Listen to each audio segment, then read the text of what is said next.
this, it's game day in Titanland. Very exciting. It sure is, man. I'm ready to see some good football out in Santa Clara tonight as the Titans take on the Niners. Yeah, let's just do the whole show like that. What to expect this year from your Tennessee Titans? No, it's exciting. I'll watch. We'll all watch tonight. Of course, I'm going to. There's 6 preseason games on, and I'm going to watch most of them because it's just it's there. And this one's on the NFL Network. I know it's locally on Channel 2, but it's on the NFL Network as well. So everybody can see what's happening in Titanland tonight. And I'm really looking forward to Will Levis throwing 8 interceptions and going. Does he get himself cut tonight? He might. like, does he just end up being so terrible that it's like, nah, you're done? You know what's crazy? You watch his 21 season at Kentucky, and he's great. 22, you're like, okay. And then he comes here, and you're like, no, there's flashes. And then 24 with the flip 6, and you're like, yeah, we're good. Yeah. We appreciate you coming by. We're good. His first game, he threw 4 touchdown passes, 3 of them to DeAndre Hopkins, and you're like, oh, here we go. Yeah, that day was – I mean, that was at the Oiler throwbacks, right? Yeah. And then it was like, well, we saw him in Miami at 23 on that Monday night game, and he made some awful mistakes, but he also led the team down the field to win the game and kind of put the team on his back. Like, all right, they got something here. But, man, they got something. That flip 6 versus the Bears. Oh, and then the next week, whatever he did to Tajay, the bowling ball to – yeah. And then it was the pick 6 against the Colts, where he's like, I didn't see the guy. And we're all like, we saw him. How did you not see him? Right? So it just – let him play tonight, but I hope he does well. I hope he gets on another team and does well. It ain't this team. Well, the question is going to be, is he going to get the reps with the number 2s or is that going to be Mitch Trubisky? It should be Trubisky. I mean, look, Trubisky knows Dable's system. He's known him not in all the way through, but he's played for him, right? So he knows the offense, and that helps. But again, at the end of the day, man, all right, a down and out is a down and out. Can you hit Carnell Tate on a down and out? That's it. I mean, if you can't, then we don't need you on this team. If you can, all right, let's build on something. So the terminology might be different, but the routes are the same and the throw is the same. And if you can't do that, then we're good. 615-737-1025. That's our phone line, driven by WilsonCountyHyundai.com. You got a rant? You got something that you're... Yeah. Let me get off my chest. So, folks, you'll like this. I got Beverly Hills Copped at 7-Eleven the other day. Okay. If you've seen the movie, and I love my 7-Eleven. I have a 7-Eleven right next to my gym in Hermitage, competitive edge. Love the gym. I love it's great. So when I work out, and Dr. Crane might know this, you go to the gym, you don't talk to anybody, right? I just want to go to the gym 45 minutes. I wear a sweatshirt. I get to the gym. I get to work out, then I leave. So I usually go next door to get a coffee because I'm a loser, right? So I go next door. So the damn manager comes up to me, and so when the coffee's poured, it takes like 45 seconds because it's the automatic coffee machine. So I do this thing called active rest. I like to walk, right? Yeah. In between things, I like to walk around. I don't like sitting down. So I'm walking up and down the aisle at 7-Eleven. I do like 4 laps. My coffee's ready. And the manager says, hey, man, it's pretty hot today to be wearing that, isn't it? He's not accusing me, but he's accusing me of like stealing because I'm wearing this black sweatshirt and it's 1,000 degrees. Yeah. So if you watch Beverly Hills Cop, the movie, when they're in the strip club and it's 90 degrees, this guy walks in a big heavy coat and Axel Foley says, look at this guy. They're like, well, what's wrong with him? He's like, it's 90 degrees outside. Why is he wearing a long coat? And he ends up robbing the strip club, right? I'm not robbing anything, but he's asking me all these questions. And I'm like, look, dude, I just left the gym. I like to wear a big sweat. I like to sweat, and I'm out of here. I said, I'm just getting my coffee. I come in here every day. He's like, oh, okay. He doesn't believe my story. And I'm like, all right, I'm gonna walk out. I mean, I've got my stuff, and I'm good, and I'm gone. I don't know, man. It was just weird. You know what I would do in that situation? God bless you, buddy.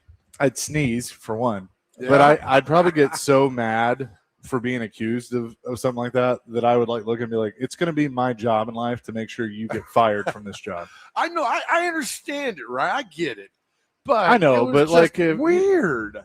Just the you're wearing a big sweatshirt. It's 90 degrees. It's 100 degrees out. He said, like, oh, I mean, I'm going to the gym. I like to sweat. I don't know. That's it.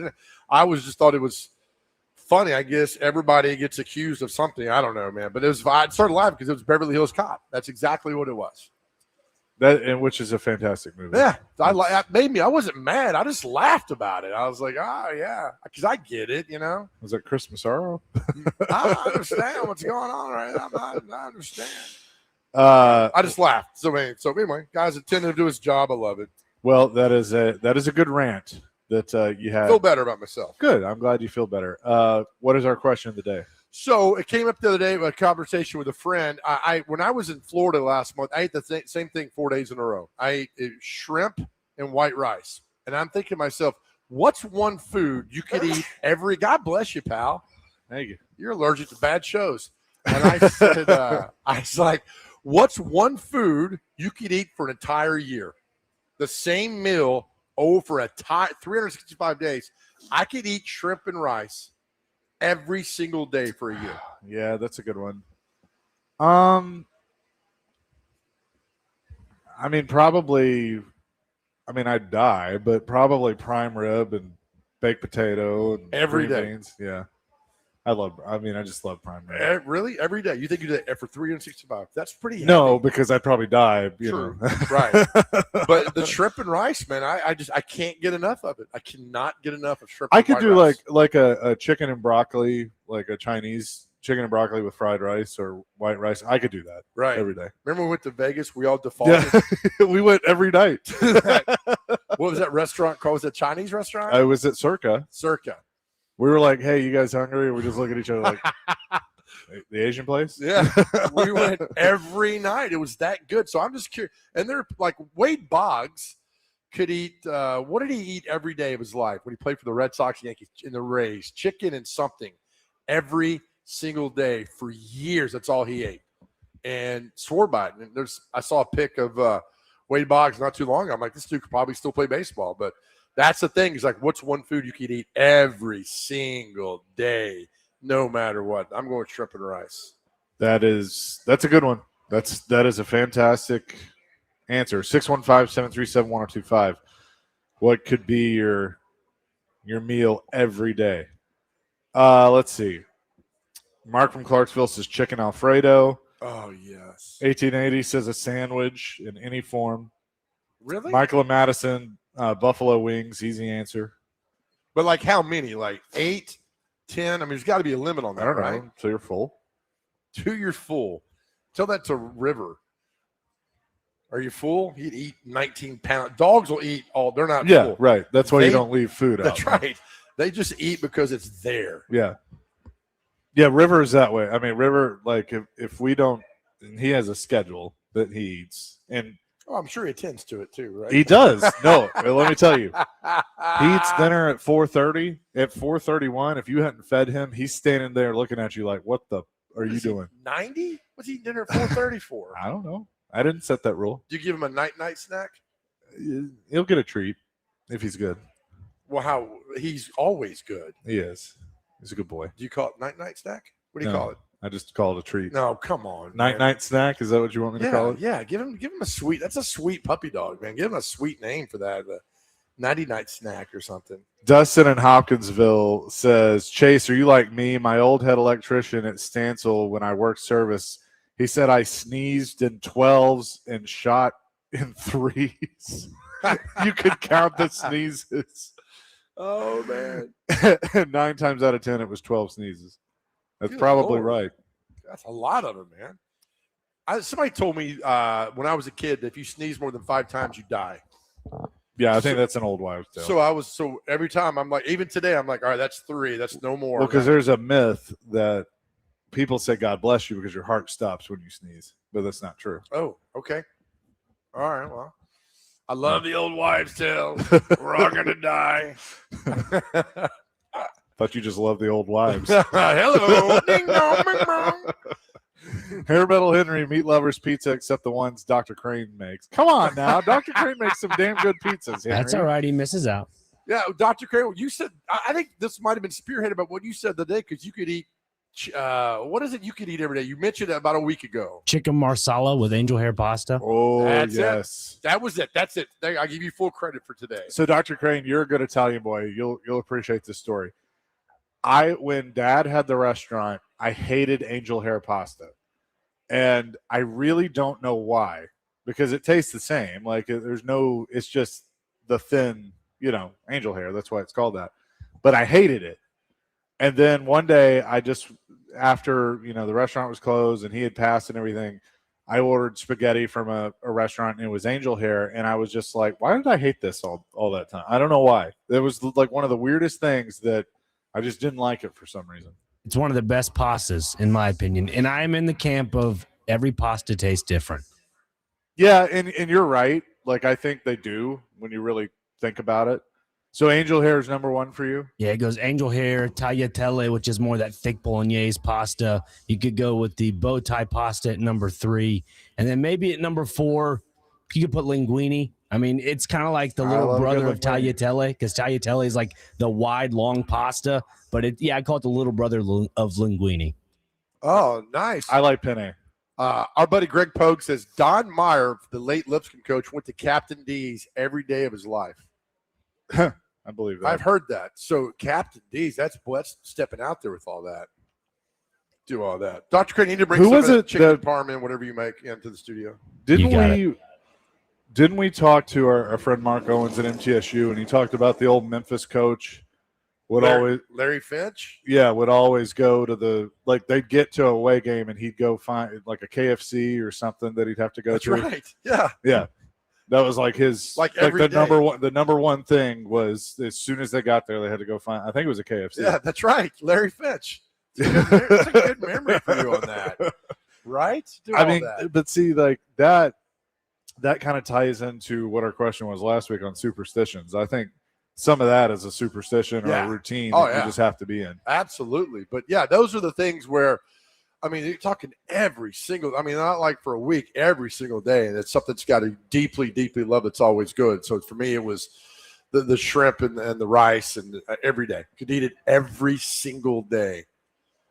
It's expensive after a while. It does get expensive after a while. 615-737-1025 is our phone and text line, driven by WilsonCountyHyundai.com. The Titans in action tonight against the San Francisco 49ers. Robert Saleh says the starters will play. We'll discuss that and much more. Plus, 1 o'clock today, I'm excited about this guest. Rhori Johnson, longtime anchor at News Channel 5, is going to come hang out with us. He's a big fan of the show. I saw Rhori out a few weeks ago. We started talking. I said, you know what? Let's get him on the show. He'll be here today from 1 to 2. And then 2 o'clock, Chaser. I'm not saying Rhori's a real man, but at 2 o'clock today, we got some real men coming on the show. Yes, writers from the PBR are going to join us, so we look forward to that coming up here from the Omni Nashville Hotel. It's Chasing Big Joe at Barlines on 102.5 The Game.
Chasing Big Joe, 102.5 The Game here on this Thursday, live at the Omni Nashville Hotel at Barlines. Is that the first time we've ever had Justin Bieber on the show?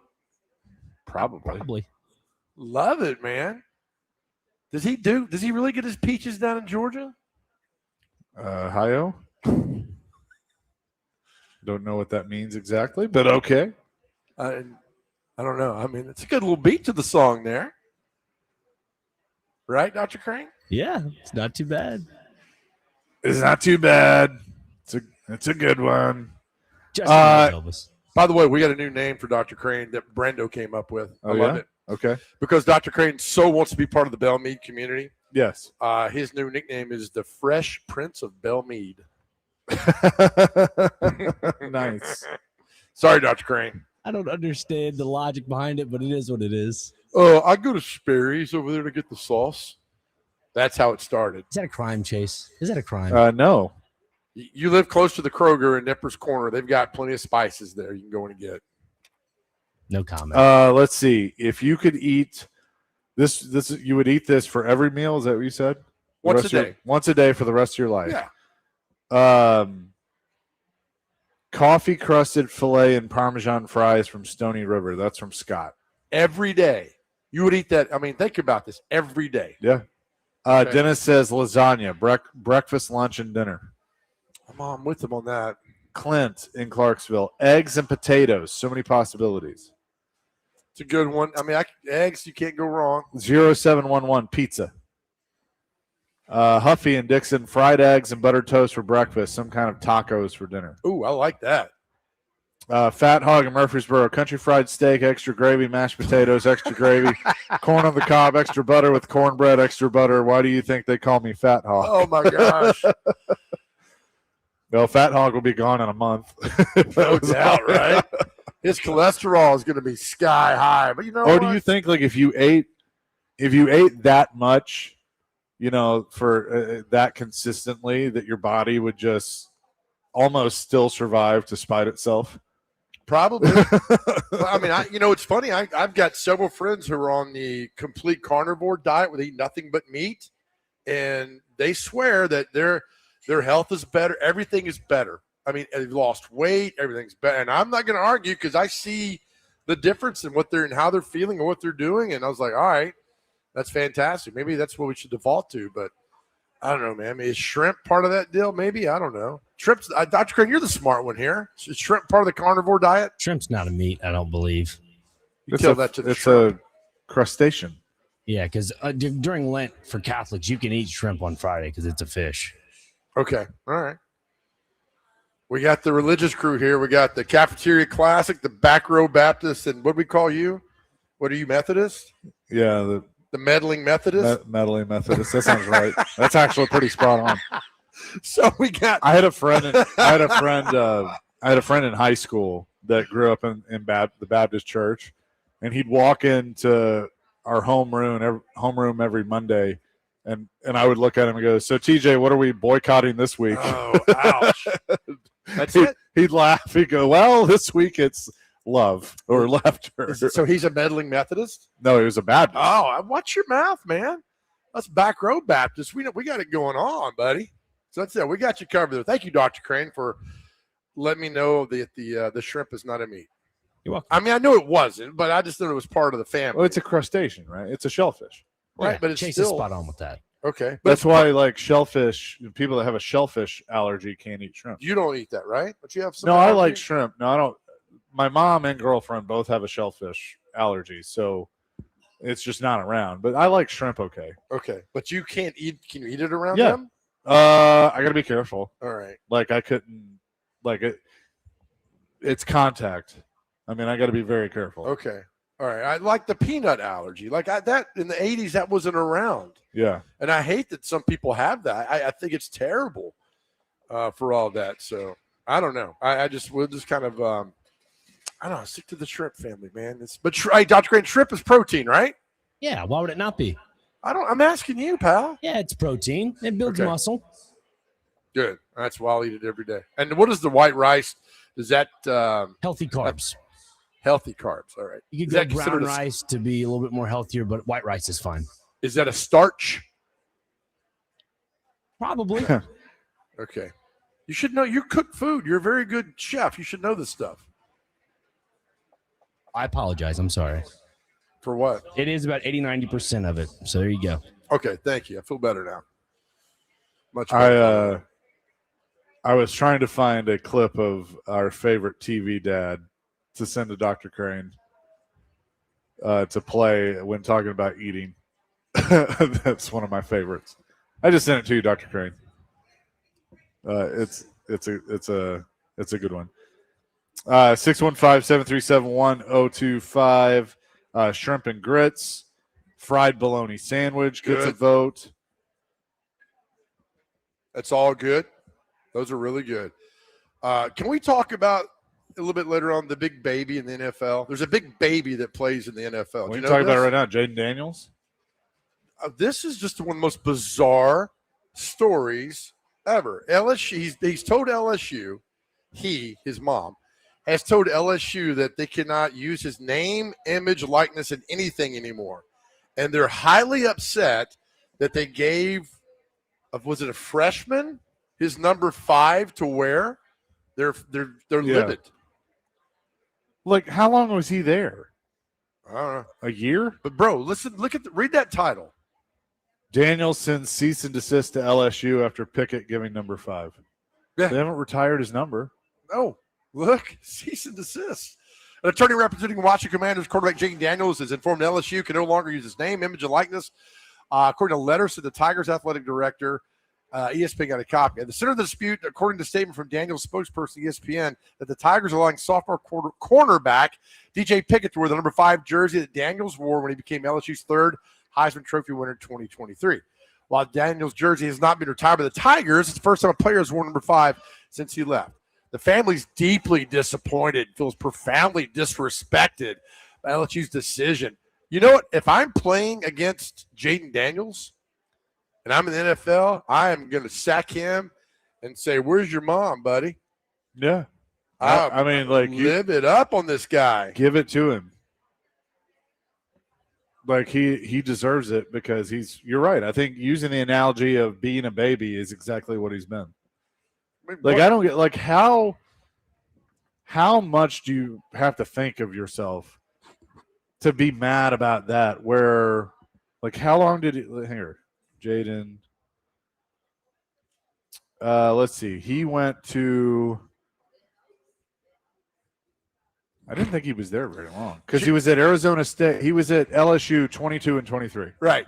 So is he mad at Arizona State for giving his number away? It could be. The guy that took his numbers wearing number 5 of the Tigers opened preseason practice last week, leading to questions why first-year LSU coach Lane Kiffin allowed the jersey swap to happen. Jaden made it clear that he did not want his number given to another player, and he believed his wishes would be respected. The statement said to the family, his Heisman Trophy winning season, everything he accomplished on and off the field, cemented his place in LSU history. That's not his place to decide. To see his number given to other players is incredibly disappointing. Feels like a failure to honor the significance of what Jaden accomplished at LSU. Listen, brother, you ain't Joe Burrow, who quarterback might possibly be the greatest college football team of all time.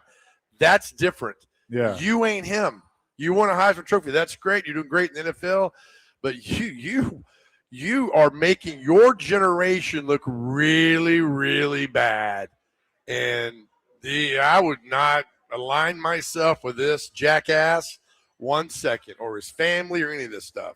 I am 100% with you. I mean, it's just, but it shows you where this generation, not everybody. Right. I don't want to give it, I don't want to broad brush everybody, man, but that's just crazy. Wow. 9708 says he also wants his Heisman Trophy back. Y'all, what a baby. Oh, man. So it's at LSU, I guess? I guess. He's going to be the first player after leaving a school to transfer his legacy to another school. And never play for them. That's terrible, man. I'm declaring today that I am going to transfer just to stick it to Lane Kiffin to Ole Miss. Oh, man. That's just bad. I don't know. I mean, doesn't he have a football team to worry about, Jaden Daniels, being a quarterback? I would think so. Oh, it's crazy, man. I don't just play As football. as a Cowboys fan, I hope it just destroys Sure. the team. So I can't believe he's that big of a baby. That is something else. Don't wear my number. I mean, it's just I don't get it. I really don't get it. 615-737-1025. We'll come back with more here on this Thursday. Rhori Johnson, News Channel 5, will join us at 5 o'clock. At 1 o'clock here from Barlines. It's Chasing Big Joe, 102.5 The Game.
This can't be right. This man has 104% body fat. Hey, no eating in the tank. Go to hell. Oh, yeah. Jason Big Joe, 102.5, the game here on this Thursday. I love that so much. No eating in the tank. Go to hell. Good episode. Oh, so good. Jason Big Joe live at the Omni Nashville Hotel at Barlines. Hope you're having a great day. Our question of the day is, what would you eat once a day for the rest of your life? For 1 year. For 1 year. For 1 year. You could eat it every day for 1 year. I'm shrimp and rice. You are what? I think I'm going to go chicken and broccoli. Okay. Yeah. Pink tacos every single day. AB in Clarksville. But like how many? 1, 7, 5? I need to know a number. Never mind. My. Anyway, let's move on. We got. Now I'm going to blame you. You got, and I was on board. Well, oh, damn you. Dr. Crane, you hit the dump button in the last You 3 might minutes. need to. Oh, my gosh. Oh, my. Oh, Goodness. I hate this text line sometimes. Oh, okay. Hey, Dr. Crane, you got any Mike Sando lists we could read real quick? I don't believe so, but do those tacos include like the pink No, Himalayan salt? no. I'm sorry. We have Nope. technical difficulties. I can't hear you. Technical difficulties. Health is wealth, as they say. Hey, all right. How's that pizza you got there, Dr. Crane? Pretty good at Creve Hall you had last week? Mm-hmm. Yep, it's great. Lenny says steak and sweet potatoes. Every day. 1993 said shepherd's pie. And then on the Jaden Daniels stuff, 1509 said, I'm sure glad Warren Moon wasn't mad about giving up his number one. This Daniels guy is a big baby. This is absolutely insane. What is now every new player coming out going to want to keep their number forever? This is insanity. And the other thing too is, like, are colleges you're gonna have like 153 now, like, because you're gonna retire everything? Right, get out of here, man. Look, but that's a question. When do you retire a number? Like, when do you retire? When's a good time to retire a number? Like, yeah, should his number be retired? Yes. Can I make what could be a hot take? Sure. I think now, in an NIL era in college, I don't think any number should be retired, because I don't think there's any allegiance to the university. I think you're there for a paycheck. You know, look, Diego Pavia, you can make the argument they could retire number 2 because of what he did for Vanderbilt, but if this isn't the NIL era, he's not there. I kind of agree. I disagree. Like I don't want to see number 34 ever wore for Georgia again. I hope that number. I don't know if that number's okay, retired. but that's different Why is it different? because that's Herschel, right? Yeah. Because Herschel wasn't legally getting paid. Okay. so like, and he was there for 4 years. He wasn't just transferring 3 years. there 3 years. He wasn't just transferring there because they offered him more money. So, but what's the limit of retiring a number? Like, I don't want to see 34 for Auburn. I don't want to see number 2 for Auburn. I mean, those guys, Cam Newton and Bo Jackson, were amazing players in college. I don't want to see, like, I don't know if Notre Dame retires numbers. I don't want to see number 87 for Notre Dame. Tim Brown was that dynamic of a player. But all right, so Joe Burrow's number at LSU, there should be a qualification for your number to be retired. Like in Tennessee, the only numbers retired besides Reggie White and Peyton Manning are those that died right. in And I service to the like country. that. Right. I mean, I think, okay, and this may be a bad thing to bring up. You know, Bud Adams always had the rule of you got your number retired when you got in the Hall of Fame. Sure. Amy made an exception for that for Steve McNair and Eddie George, and I agree with that. I think that's totally fine. 89's not retired, and he's in the Ring of Honor. You know, just because you're in the Ring of Honor doesn't mean your number's retired. Right. So, you know, for instance, I'm glad they're putting Chris Johnston in the Ring of Honor. He absolutely deserves it. I don't think 28 should be retired. No, not at all. But I think Now- at a level you should have Heisman Trophy. I think eventually your number should be retired. I think Jaden Daniels I think should be retired. there's a okay. That's You've won there's college an argument for football's that. ultimate. You've been awarded college football's ultimate individual trophy, and that's a Heisman Trophy. Down the line, yeah, you should be retired. But to get all upset now and what's going on, you're an NFL quarterback. Worry about quarterbacking the Commanders. That and don't get your family involved in this nonsense. That's all I'm saying about this. But there should be a line where, like, all right, we're going to retire this number down, whatever happens, and you have that. But there's got to be each school should be unique to what they want to do. Rick is mad at us on this, not our Rick. Jaden Daniels rushed 115 times for 1,200 yards for LSU. Burrow rushed 115 times for 300 yards for LSU. Jaden was the better college quarterback. He's also the better NFL quarterback. I'm not going to go that far. All right, is Burrow's number retired? Is there somebody wearing a number? I don't know. I don't hear him bitching about this. Yeah, I have no idea. Complaining about I think all it this. might be. Should be. Yeah, I'm not saying – look, I'm not saying – You're going to compare rushing yards for Burrow? Give me a break, man. I'm not saying there's not an argument to retire number 5, but it's also like very presumptive of him to think that they wouldn't issue his number.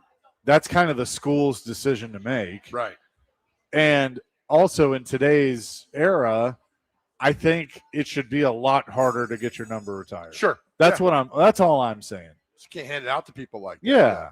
Yeah. I mean, so look, I think he has an argument to have his number retired, but again, that's not his decision to make. That's the school's. Well, it's funny. It's the top story on ESPN.com. It's the top story on ESPN.com NFL, top story in NFL on the NCAA football site. I mean, it's the top. So this is a big story all around because of what's happening. My thing is just like, you worry about being a quarterback of why you've already won the Heisman Trophy. We know you're a great player. You're getting paid millions. Why do you care now? Why do you care? It should be anything like be proud, like, oh, we're that number, but you better live up to who I am and the standards I set here and all that. This sounds awful for him. Yeah, and look, Jaden Daniels is not better than Joe Burrow. No. Joe Burrow was on what might be considered the greatest college football team of all time. Yeah. No, Jaden Daniels is great, deserved the Heisman Trophy in 23. That's fine. No problem with it. But don't bring Burrow into this. Yeah. Just don't, man. I just, Rick, if you want to text into our shows and be a stooge, go right ahead. I don't have to read them. Uh-oh. Chase, you're getting upset. No, I'm not getting upset. I'm just, I don't appreciate the trolling, and I can ban you. 615-737-1025. We will continue this coming up next. Jason Big Joe, 1025 The Game.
No, people see. Chasing Big Joe, 102.5 the game. Dr. Crane, I'm digging the music today. Thank you. It's good stuff. Ugh. The Titans in action tonight in Santa Clara against the 49ers. I'm thinking, a couple series for Cam Ward, probably? According to Jim Wyatt, here's a look at 6 things to watch in the contest. Cam Ward, year 2. Cam Ward, what will he do tonight? Well, it's preseason. Ward won't play a whole lot in this contest. So the reality is this game will provide any definitive answers, good or bad. So the preseason opener will give at least a hint of where things stand with the newness around him from players to coaches. Carnell Tate and company. How much do you play the rookie, right? I wouldn't play him a lot. I'd play him as much as you're playing Cam. I would play the O-line the entire first quarter. Yep, I agree. Every bit of that. He talks about Robert Saleh's debut as a homecoming to a place he's been. Knows pretty well, being the defensive coordinator there. Jim White says the Titans are unveiling a new look on defense, switching from a 3-4 to a 4-3 under solid company. New faces are everywhere at all levels of defense. The Titans won't give away too much in the preseason, but the games will provide a tease of how the team wants to play from a physicality standpoint.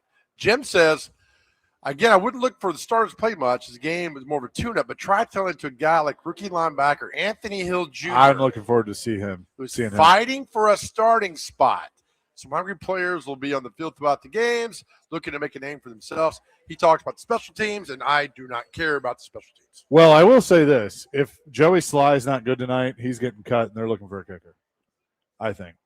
Now, I think he's been a little bit better. He was 6 of 6 in Tuesday's joint practice, but I know that's been a concern. Who have they brought in to fight for his job?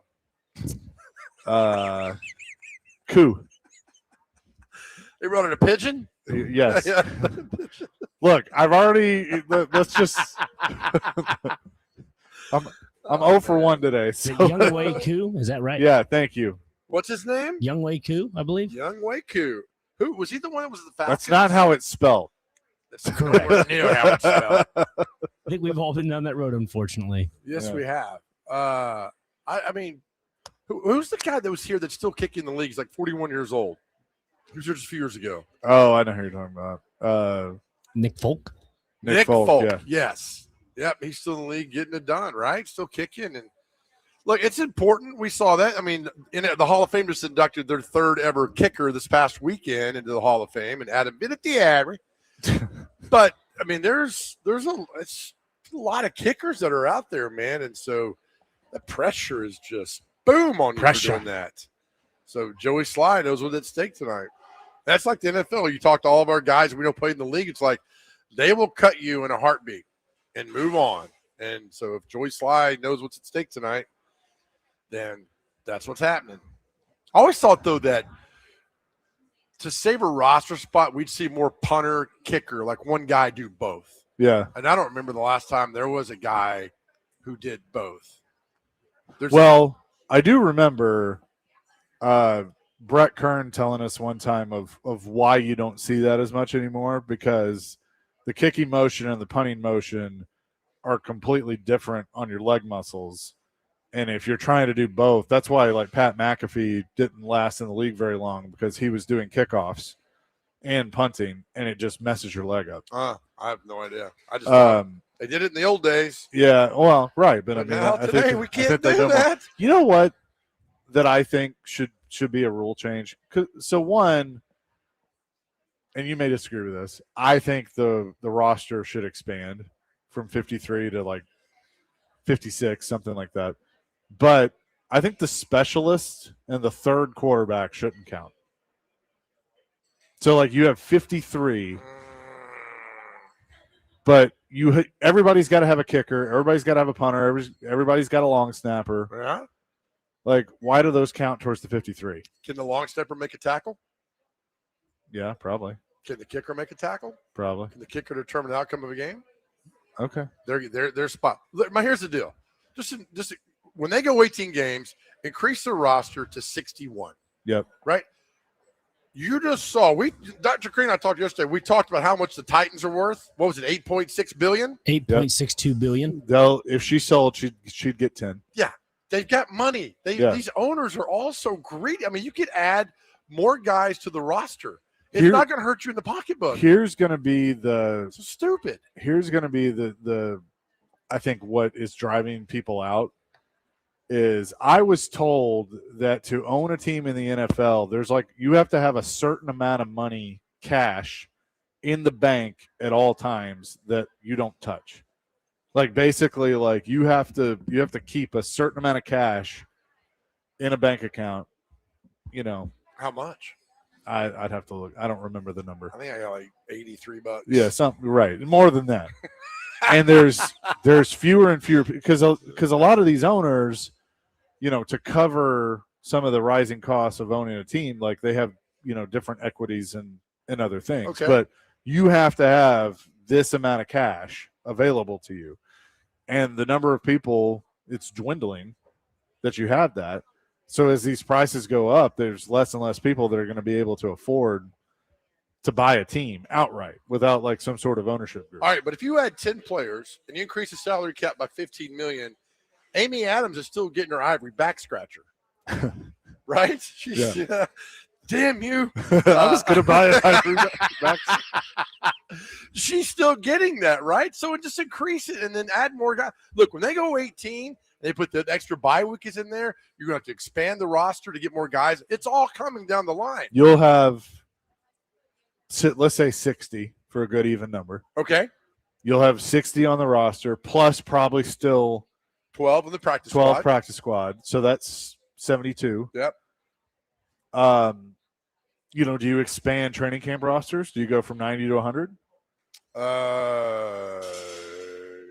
Why not? That's 3,200 players coming into training camp. Hell yeah. Are there 3,200 good players? No, there's not 320 good players, but that's what you got to do right now. I don't mind that. And then if they expand, I mean, which I think that's coming, they're going to add 2 more teams. There'll be one in London. They'll do it. I don't think so. I think you had you said that to me 5 years ago, I'd agreed with you.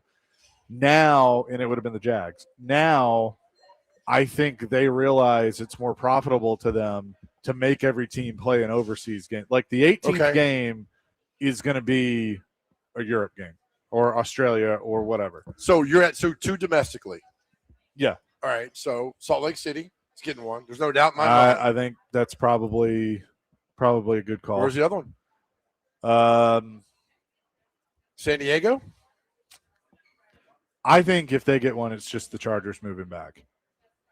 Okay. I think if San Diego says, "Hey, we're going to build a stadium to lure an NFL team," the Chargers will be like, "Hey, we'll see you. I don't know. We're coming back." I don't know how the contract works out for them there, but I think from what I understand, I think the Rams would be like, "See ya, go ahead." Yeah, I don't know any Charger fans. Right, they're all in San Diego. No offense, I just don't know any Charger fans at all. Just never. So I could see that. Okay. And then I don't think Toronto gets a team because Buffalo's so close, and now they got the stadium done. Yeah. You know, I know Mexico City's been mentioned. I don't think the players would go for that. Montreal, maybe. Potentially. Vancouver's too close to Seattle. I don't think there'll be a team in Canada. I think the NFLPA be like, that's a whole different tax bracket up there. We ain't playing. We're not going up there. I'm just trying to think of another obvious city. Not San Antonio. No, that ship has sailed. Not a lot, man. So they can expand all they want. You're diluting the product is not great beyond 16. So Florida has 3: Miami, Tampa, Jacksonville. Yes, sir. Charlotte's got 1. Nashville has 1. You put one in Raleigh? No, I think that's too close to Charlotte. Not a fan of that tone right there. No, I don't think so. I mean, what about Louisville wouldn't because Cincinnati's right there. Now, I think Louisville could get the NBA. Yeah. And Titans don't want a team in Louisville. No. It's 2.5 hours away from here. And they don't want a team in Birmingham. Nope. Atlanta wouldn't want a team in Birmingham. Nope. St. Louis is not getting a team. I think you lose 2. Here's something to pay attention to. Omaha, Nebraska. No, maybe. This is just a hypothetical. They don't do If anything. if the Bears end up moving to Indiana, would Chicago fight to try and get an expansion team? Good point. I don't think the Bears ever move. I don't think they do either. I think this is all a lot of posturing. Yep. But I'm trying to do my geography in my head and going across. But I think it'll never happen. But like a team in Des Moines, Iowa, yeah, 80,000 every week. D-Mace texted us and says he thinks they would give St. Louis another one. You're 0 for 2, man. Got to build a new stadium. Nobody likes the TWA Dome. But if you built a new stadium, why did the Cardinals leave? Stadium? I think they want to go back. Yeah, I think they got a better deal in Phoenix. Yeah. Yeah. But at the time Wells. too, I think too the baseball team was the number one stop in town too. Right. And this night it was 1988 when the Cardinals moved. So yeah, it's a great question, man. But the product is it's not good after half the league. It's not. I mean, Salt Lake City is spot on though because they're getting baseball and football. Yep. Hockey team's doing well there. Yep. So they'll have the big four probably in less than 10 years. Like you go by like top TV market size, like Birmingham's up there, the Greenville, South Carolina area is up there in the top 40. So there's Portland. Oh my gosh, Portland, yeah. Seattle's not going to want that. Idaho or Utah. Montana. A couple people have said Montana. Montana's not getting it. North Dakota, maybe. Fargo. They sell all those games up there. But again, TV wise, it's not sexy. It's Oklahoma City. There's one team that would fight that tooth and nail. Jared Jones. Yep. But that's a possibility. Yeah, right. I think that is definitely a possibility. Let's see. JC says St. Louis, Oklahoma City, Salt Lake City, or Portland. Probably Portland. They're going to go one West Coast and one somewhere on our side. Yeah. Yeah. Rhori Johnson, longtime anchor at News Channel 5, scheduled to join us here in just a few minutes. We'll have more coming from the Omni Nashville Hotel at Barlines. It's Chase and Big Joe, 102.5 The Game.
Hour number 2, Chasing Big Joe, 102.5 The Game here on this Thursday. And we are so excited about our next guest. Rhori Johnson, longtime anchor at News Channel 5, over 20 years now that you've been there? Yeah, it'll be 21 in October. 21. I don't know where that went. I know, but he joins us now here at the Omni Nashville Hotel at Barlines. Thanks so much for doing this. Thanks for having me. Yeah. I run into Joe a couple times, and all of a sudden I get a text, hey, come out and join us. Well, I told Chase, I was like, hey, I ran into Rhori Johnson, Lindsley. First words out of his mouth were, get him on the show.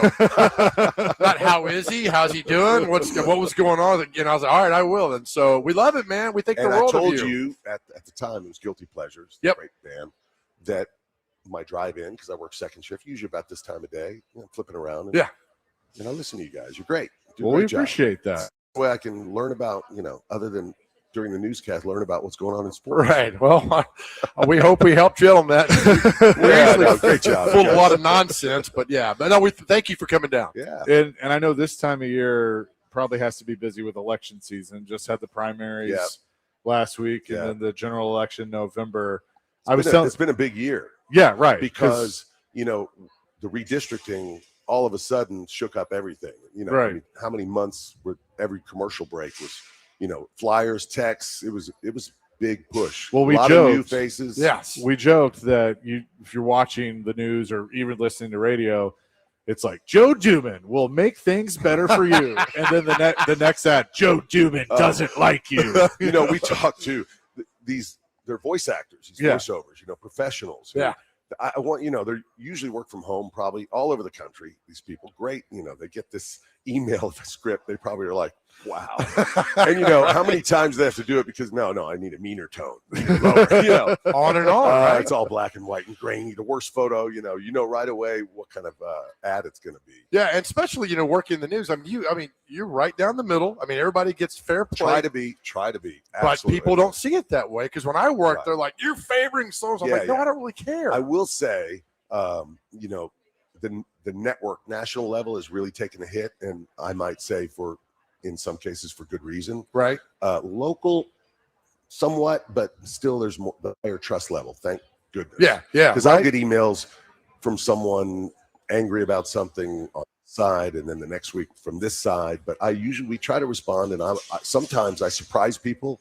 I'll look over what they're mad about, and I'll say, you know what, you're right. I could have worded that better. Good. I said we're not perfect. We're trying. Thank you. It's right. Yeah, you do try to get a lot of eyeballs on it. It's good to respond back to it. Yeah, because my 2-word response is screw off. And the market, this market is, it's blue, it's purple, really. Right. There's a lot of people represented, so we try. Yeah, it's good. Now, where'd you grow up? Give us the backstory. Born in Houston. So this is great. I'm an Oilers guy. Love you, blue. Yeah. All of that. I love the vintage, but my dad worked for Nabisco. There's a bakery in Houston. So I was there for 20 years. I'm the youngest of 6. Dang.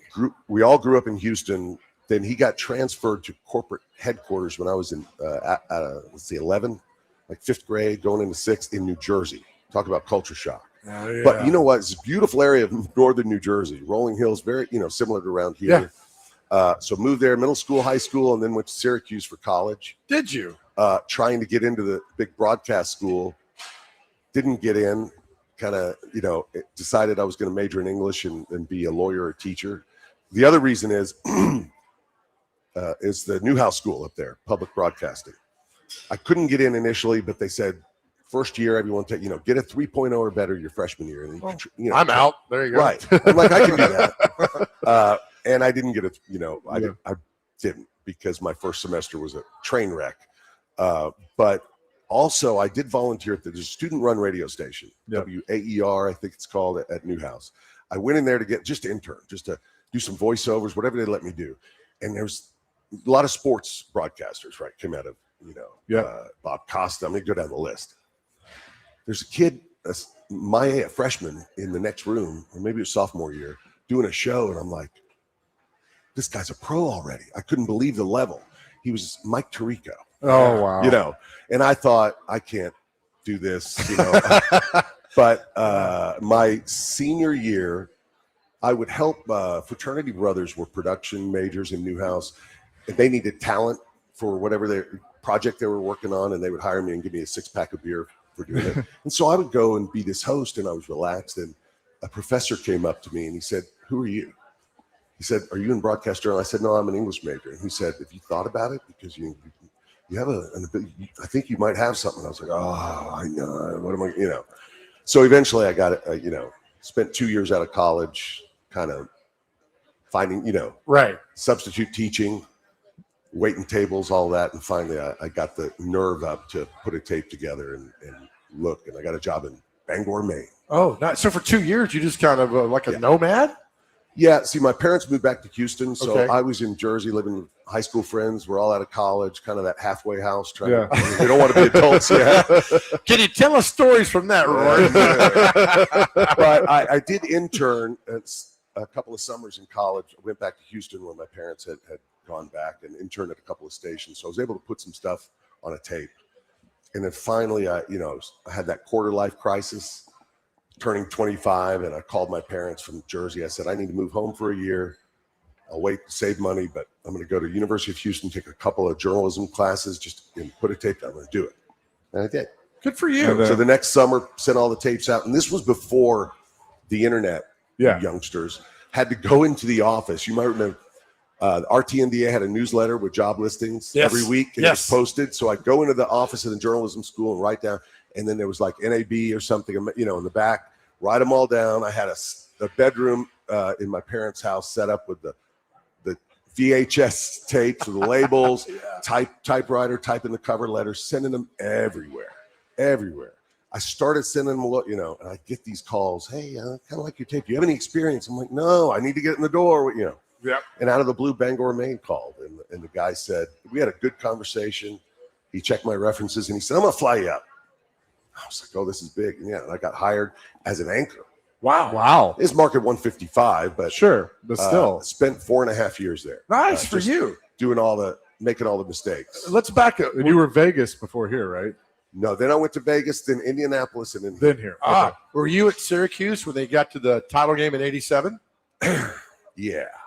Okay. All right, you Indiana fans, go ahead. Key Smart jumper, I know. Yeah, That was heartbreaking. it was. In my fraternity house, we thought we had it. Oh, it's Like, still, did you see Ronnie Cycli walking around campus? Yeah. I mean, that's awesome. His cousin Edgar was a fraternity brother of mine. No Edgar way. Cycli. Was yeah. he 6'10" too? No, he was short guy. It made no sense. But Derek Coleman, Howard Trish. I was at the game. That's the only reason I remember. It's Superdome. What a great time, And I didn't know anything about college basketball when I went I wasn't into it. I went to Syracuse, went to my first game at the Carrier Dome freshman year, and it was Georgetown. Oh, wow. And it was, I'm pretty sure Ewing was still there, but John Thompson. I mean, I couldn't believe it. I was sold. I was like, oh my God, it was a massive, Well, I mean, Big East basketball back in the '80s, I couldn't get enough of it. Oh, it's the best. Carnesecca, Patina, it was crazy. Billy Donovan, They were Providence. all good. Yeah. They were all this. It was so competitive. It was great. I had a lot of fun. Yeah. Rhori Johnson is with us here for the next hour. We're going to continue talking with him, the News Channel 5 anchor. It's Chasing Big Joe on this Thursday, live at the Omni, 102.5 The Game.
102.5 The Game here on this Thursday, continuing with News Channel 5's Rhori Johnson. Just telling stories and talking about back in the day. Yeah. So I was telling you before we came on the air that growing up in Nashville, I mean, we were Channel 5. That was my grandparents, my mom, like that was the only station we'd watch. And so Chris Clark and my grandfather knew each other very well. And I got to job shadow him, and then later he was my professor at MTSU. So you came in at the end of 05. Right. And so what, 2 years with him, a year and a half? Yeah, I was in Indianapolis, weekend anchor, great station, 2 little kids, young kids, and there was really no, I wanted to get a Monday through Friday job, and they were great to me there. They said, we're just not going to have any, their anchor team was set, and they helped me look. I started looking, and I was actually in 04, had a window. I had a telephone interview with Channel 5. Because I think Chris signed his final 5-year contract in 02 and told, May of 07 at the end of the, I'm retiring. So they had 5 years to kind of get a plan in place.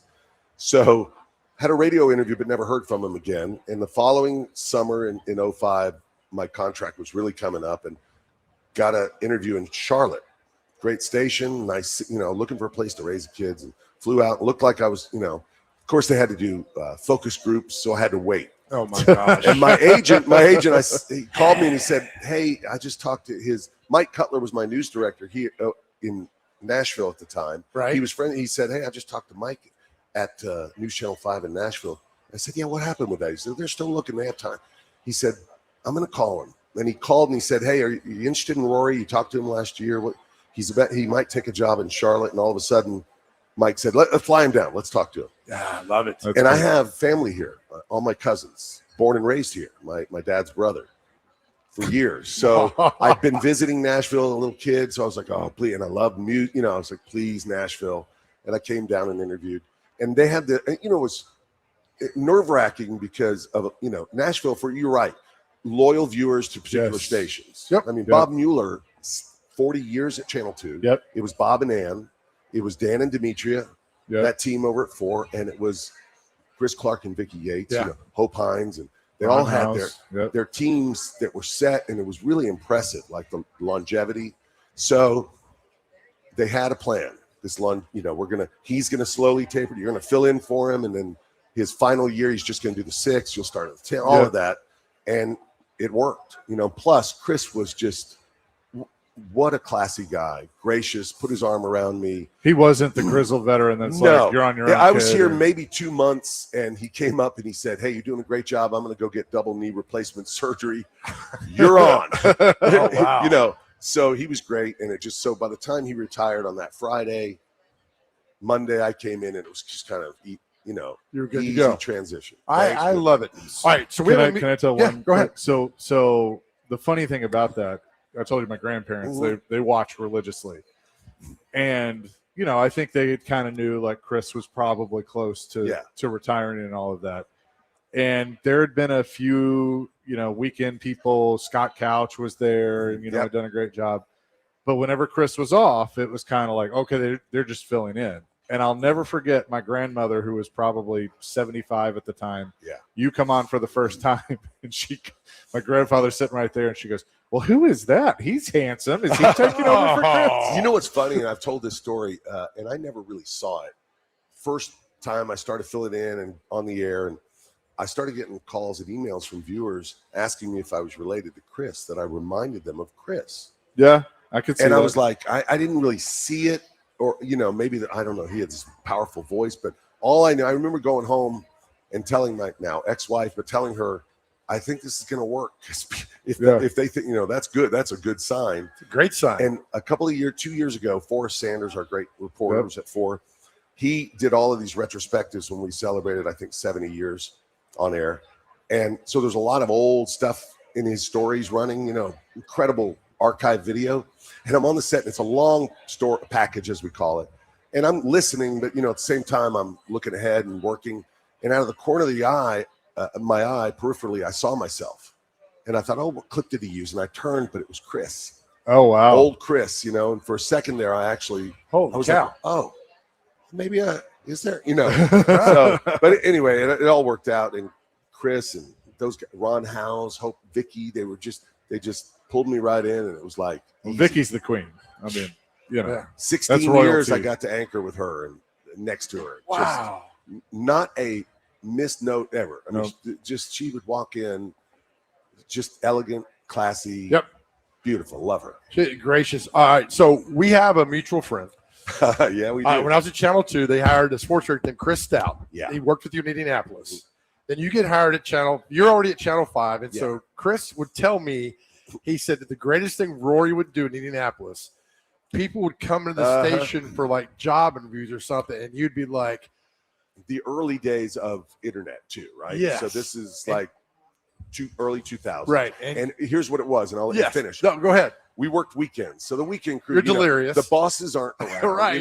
It's just a handful of us, trying to get these newscasts on, watching sports. Right.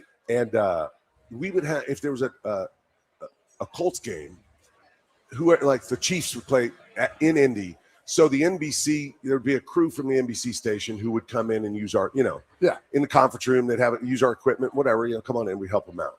So I would go on their website when they just started looking for their bios, and I would kind of memorize, and I'd go up to the guy, walk by, and I'd be like, Mark? He'd be like, yeah. And I'm like, Rhori Johnston. I'm like, we worked together in Cedar Rapids, like his first job, I'm like, well, I was in AP. How are the Twins doing? Like a lot of guys would be like, hey, okay, and then I'd be like, nah, I just read your bio, man. Everyone's in on it. They'd be like, man. But some guys wouldn't. They'd be like, no, right, no, I don't. I know. I've never met you. Oh yeah, it was a great prank. Chris Stout said it was like every time there's somebody, they were like, all right, watch Rhori, and you would do that, and I just love that because it's such a mind screw to these people. Yeah. It's like. Because they would be nice. How would you know this stuff? Yeah, like, oh yeah, it's like they're sitting there going like, yeah. You mentioned, it's like, yeah, we worked together in Saginaw, right? Yes. Oh, it was so great. He would sit there. So we would just live for that moment. Yeah, we would have. All the people be like, they're in the conference room. Yeah. Right. Sometimes people would already print out the bio, like here. Oh yeah. How long were you in Indy? 6 years. 6 years. Yeah. So before you came here. Yeah. And you know what's funny is I mentioned I started as an anchor in Bangor, which is kind of opposite. Did a little reporting, but then I went to Las Vegas as an anchor. Again, some live shots and stuff, but not like serious. Well, how long were you in Vegas for? About 3 years. Okay. Which was great. Met my ex-wife in Maine, and we wanted to just go somewhere and explore, and it was a great location. We explored the West. So took the job in Indy because a great station and also weekend anchor, but 3 day a week reporter. And my agent at the time said, you need reporting experience on your, I didn't really have any. So it was a real, my first week, my story floated, as they call it. I didn't make time slot. I'm out on a remote in a live truck trying to, but luckily I learned fast. It was high pressure, number one station, a news director who was like a driving guy. So it was a great experience. I needed that 6 years of, I liked anchoring on the weekends and filling in, but I had to do, I was night side, live, they sent me all over. I was at IU during the whole Bobby Knight stuff. Oh, wow. It was funny. Carrie Sharp, my co-anchor now, was working in Louisville. I forget what year. It was early 2000s when the whole Bob Knight firing happened, right? I don't know. She was in Louisville and I was in Indy, and Bloomington's like halfway. She was covering this, like we were probably running into each other. Oh, wow. The massive reporters that whole couple of weeks, that scandal, that whole thing went down. Yeah. What was it? Hey, Knight, what's up? Was that what the kid told him? Yeah. And he thought it was disrespectful and, said, coat. Yeah, it was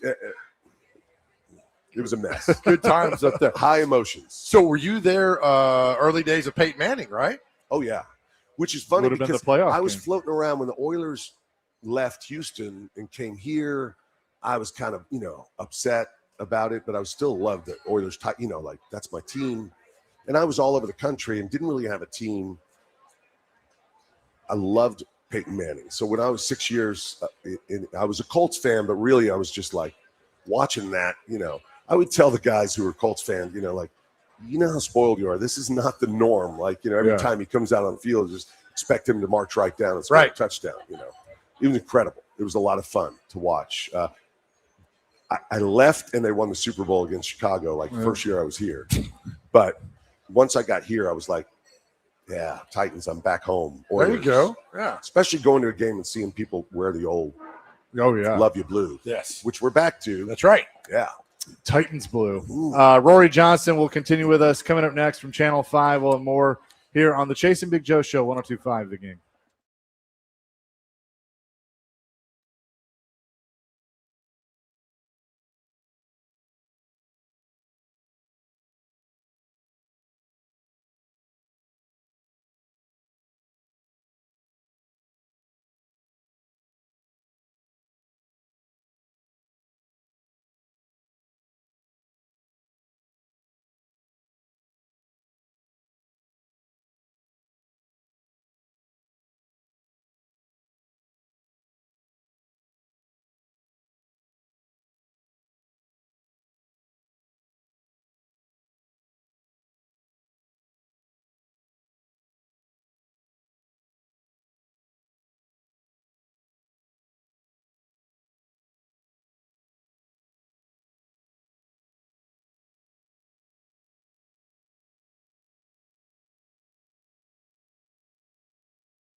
Chase and Big Joe 102.5 The Game.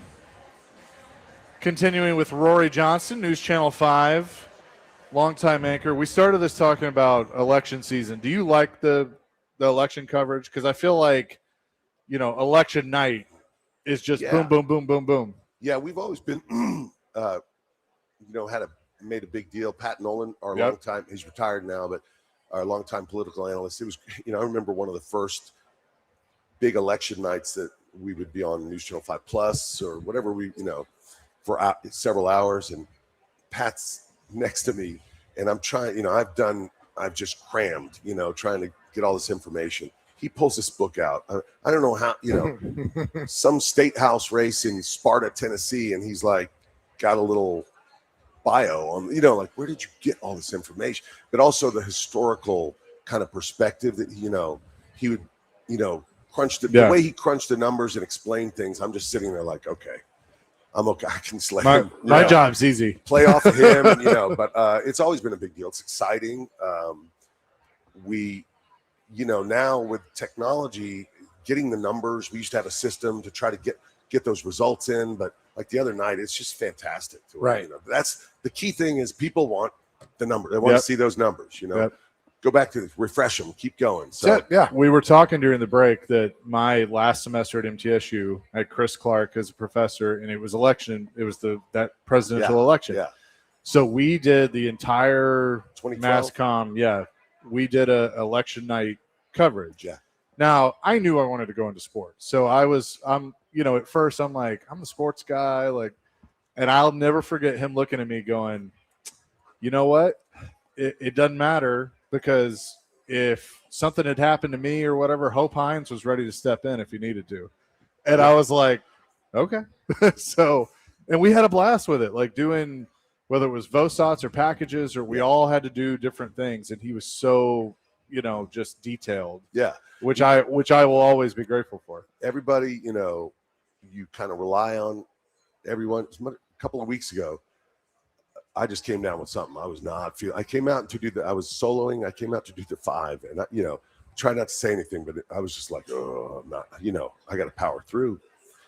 And Brittany Rainey, our meteorologist, I didn't even say anything to her. And after the first few stories, and I got a fan, just kind of was like breathing. And she looked at me and she said, "Are you okay?" And I said, "Yeah." She goes, "No, really." She didn't. She said, "I can finish it." And I just thought, yeah, you could, she could step right in and do, but I got through the 5, but I had texted downstairs. And I don't think I'm going to be able to do 6. Oh, man. I went and just passed out. I was just, not feeling well. Are we okay now? I'm feeling so. Good. You got a garbage can around here somewhere? Yeah. All right, let me ask you this. We had Nick Barris on, who I love, and you're your co-worker. Nick? Yeah, I've heard of him. We had Neil Lorne on here as well. And I asked him the same question. I want to get your perspective on this. What's your worst day you ever had in news covering anything? Oh, there's so many. No. Is the Covenant at top? It's right. I just came to mind.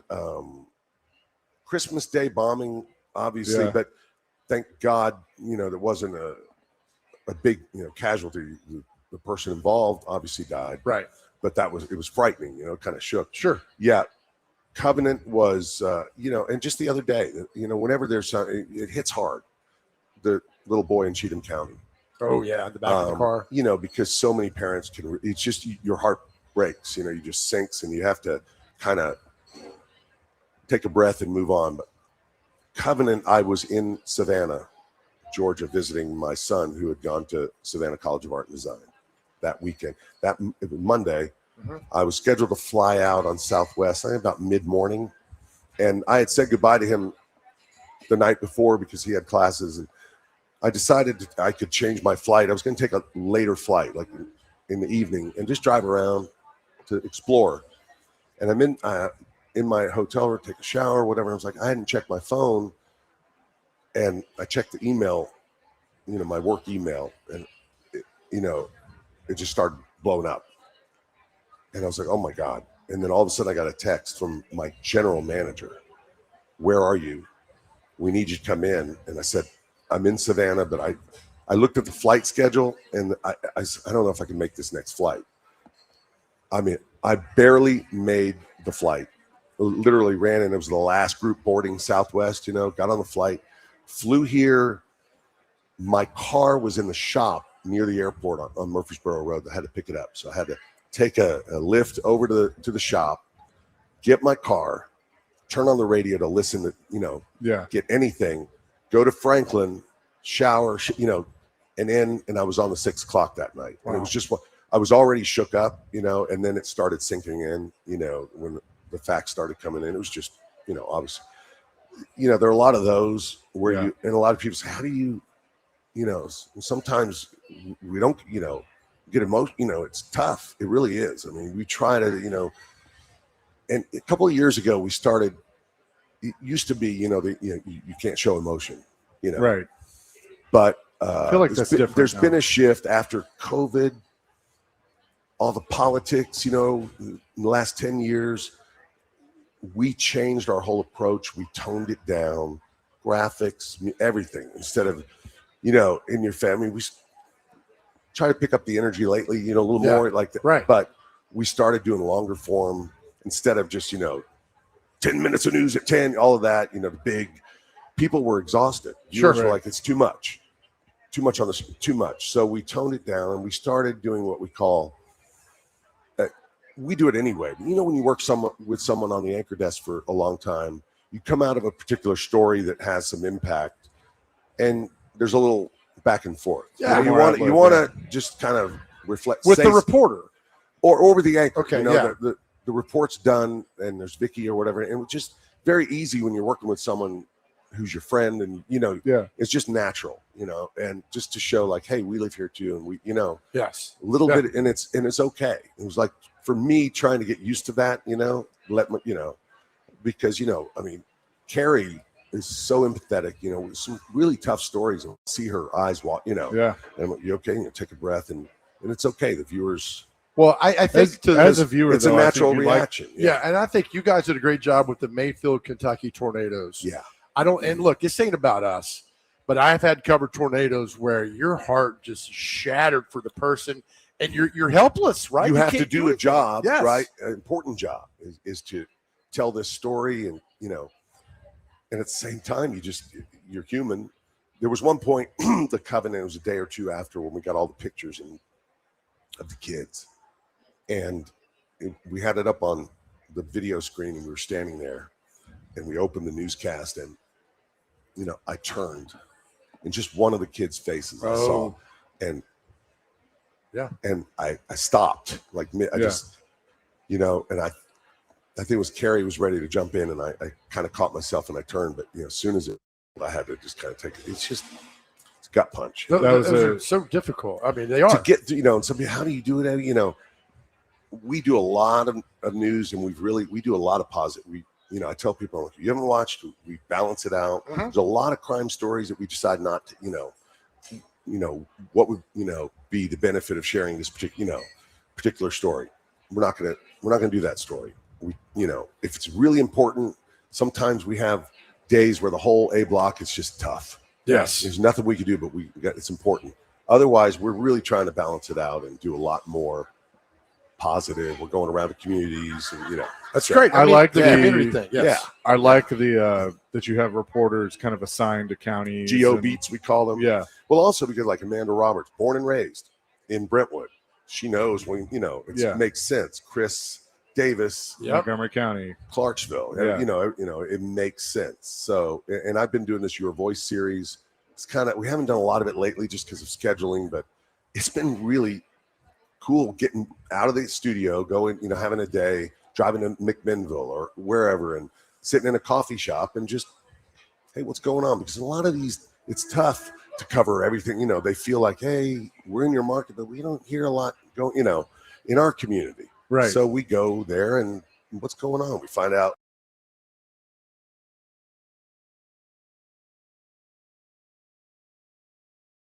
About the data center at the zoo. I mean, I don't care where you fall, but there's a lot of us that came together like this is not a good thing. Yeah. It's got an email last year from Lawrenceburg, some people in Lawrenceburg, and I didn't even know much about, to be honest, data centers, Yeah, same. and this big controversy down there. So I went down there and talked to people, and it's been really interesting. Lack of transparency, what's going on, trying to clarify what is this, what's the impact, and all of a sudden now it's just everywhere. Every day we hear, Yes. but it's good. We need to be informed. I didn't know. Right, there's a couple of them in Franklin where I live. Didn't know anything about it. Oh, I didn't know that. Yeah. Roy's even tell us. Right now. There's one on Carruthers Parkway, and then there's another one over on Eddie Lane near the factory to Franklin. Oh yeah. Wow. Yeah, Now yeah. I don't think they're causing or anything. Yeah. Noise. No one's, but they're there. Yeah. We'll have more with News Channel 5 anchor Rhori Johnson coming up next. Chasing Big Joe live from the Omni 102.5 The Game.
Chasing Big Joe, 102.5 The Game here on this Thursday, hanging out with Rhori Johnson, News Channel 5 anchor.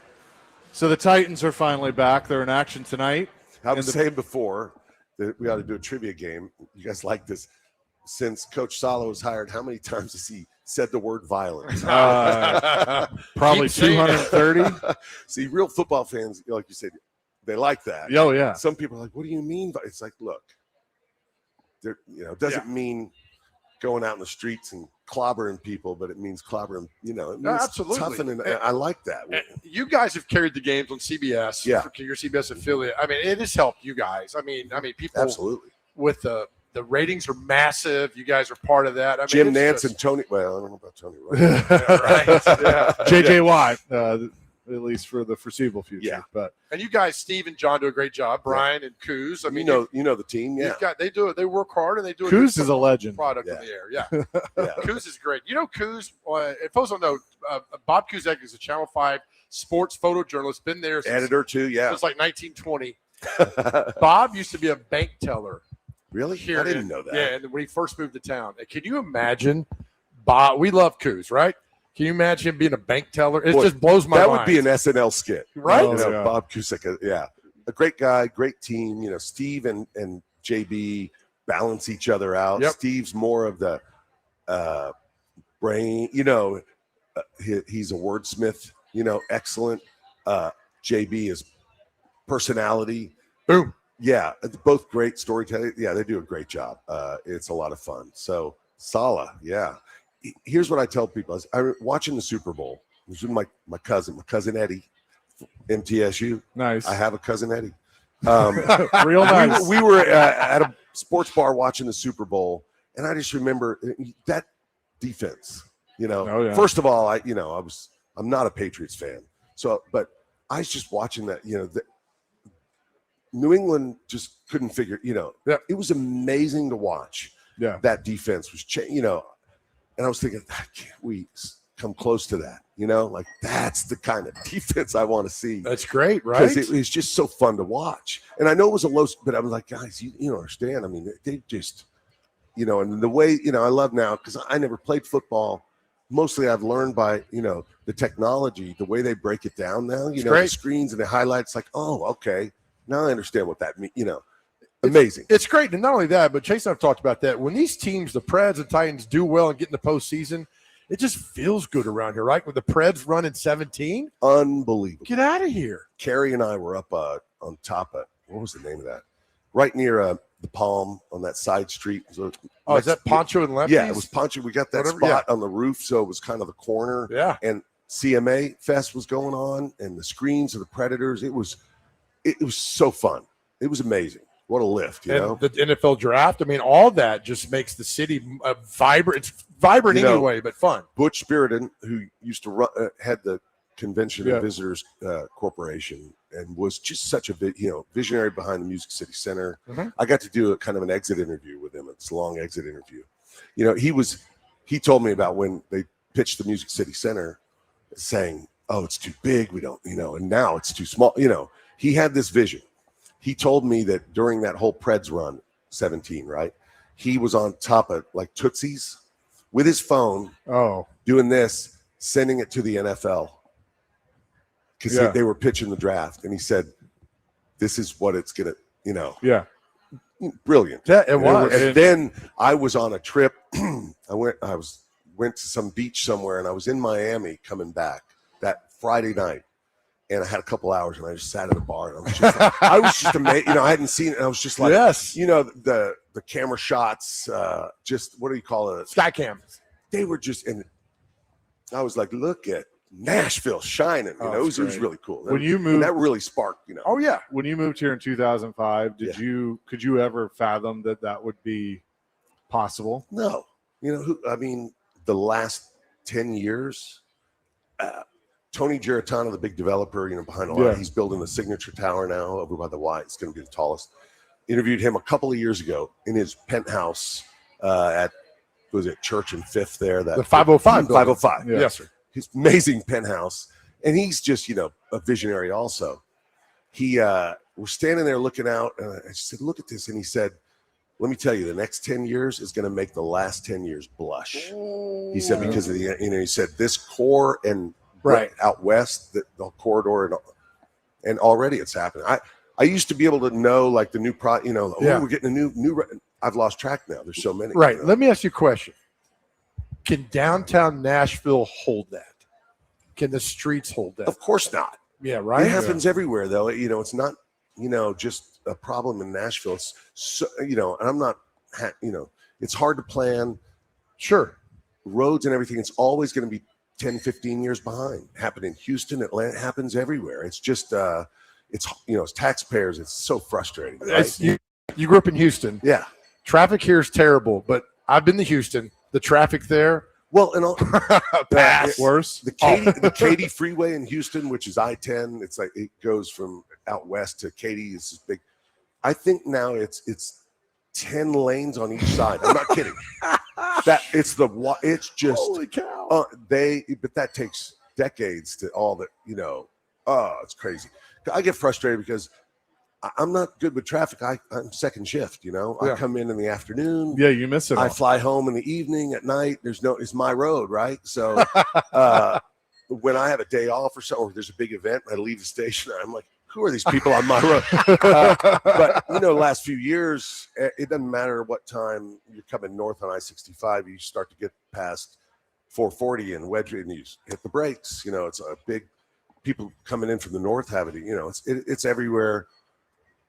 There's good and bad to it, this growth. Yeah. It's jobs, it's economic activity, all of that. But at the same time, you think that, right? So where's everybody going to park? What are you going to do with the car? There's not enough room. We'll figure it out, right? And I hate to tell you this, but you're 5 minutes from the station. It'll probably take you 20 to get there. You have to plan. I mean, it's, But especially, this whole East Bank. Oh, yeah, right? I mean, already, I can't, you blink and that stadium is massive. It's going to be open in what? 8 and 6 9 months? I think so, yeah. Every time your little helicopter flies over it, I was like, you gotta be kidding me. Yeah, and they have a construction cam that I think you can see that if you go back on it, it has the time lapse and what Oracle is doing north there. And I mean, I remember just after moving here in 2005, I think it was around 2007 when they built we're right by the railroad tracks going to the First Horizon Park, News Channel 5. And on 4th there, some condos went up. Like it was all parking lots at the time. Yeah. And Chris Cannon, a few of us talking, and Germantown was starting to change a little bit, and we were like, because I was like, I wonder if it'd be a good investment to buy a little condo. It's like $275,000. Pull some money together and just have a rental. Oh, I'm so stupid. Real quick before you go, somebody asked me the flood of 2010 when Yeah. the station flooded. Did you ever think you'd work at a station that got flooded? No, that was just. But you guys, I was at 2, and you guys did a badass job of putting your product on the air. It was amazing. It was tough, and you know what? With COVID too, it was like, how are we going to do this? You just figure it out. Everyone did. But the flood, I was home. And it was raining all day that Saturday, and it kept raining. I told my wife, I was like, I think I need to go in. I went in. They already had it covered on so I just was at the assignments desk, whatever I could do, answer, whatever. And I went home, and it was that night that it was actually sewage that backed up because the newsroom's on the bottom. Yeah.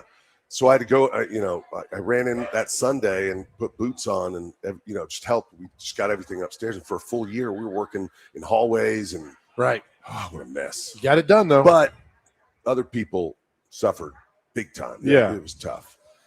Rhori, appreciate you doing this, man. Thanks this for having me. A lot of fun. We'll have Let's to do go it again. Titans. Let's go Titans. Let's go Preds. Fingers crossed that we're moving in the right direction. I think so. Right. Let's go Guilty Pleasures. Only a few shows left. That's right. Iconic. Check them out. Support them. I love that band. It's a lot of fun. Very cool. See you there. Well, we appreciate you, Rhori. Thank you. See you at 5 tonight. Yep. There you go, 5 o'clock buddy. tonight. Thanks for having me. Rhori Johnson, News Channel 5, joining us. We'll talk some PBR, some bull riding coming up next. Chasing Big Joe, 102.5 The Game.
Hour number 3, Chasing Big Joe, 102.5. The Game on this Thursday, continuing here at the Omni Nashville Hotel at Barlines. And we appreciate Rhori Johnson from News Channel 5 for joining us for the last hour. Now we're going to talk some Bulls here on the show. PBR, Nashville Stampede Days. We love it when they come to town at Bridgestone Arena.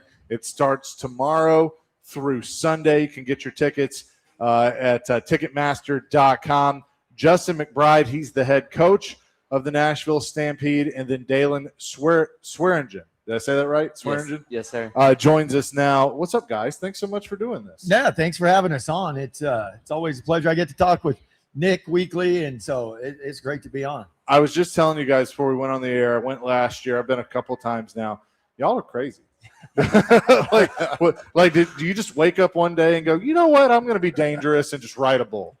Yeah, no, for me, it was just always something I just grew up around. I guess it was a lifestyle that more or less chose me, and I'm very blessed for it. But I grew up doing it ever since I was a little kid. My parents did it, so I've just always grown up doing it. So I was late to the party in watching Yellowstone, but how much did the popularity of that show maybe help people wanting to come and see what you guys do? And I think you've seen those swings throughout, history. Like, I remember when I was a little kid, this kind of telling my age now, but the Gillies effect and all the urban cowboy, and that was a whole new craze and rage and bringing people to the Western lifestyle, or what they thought was the Western lifestyle.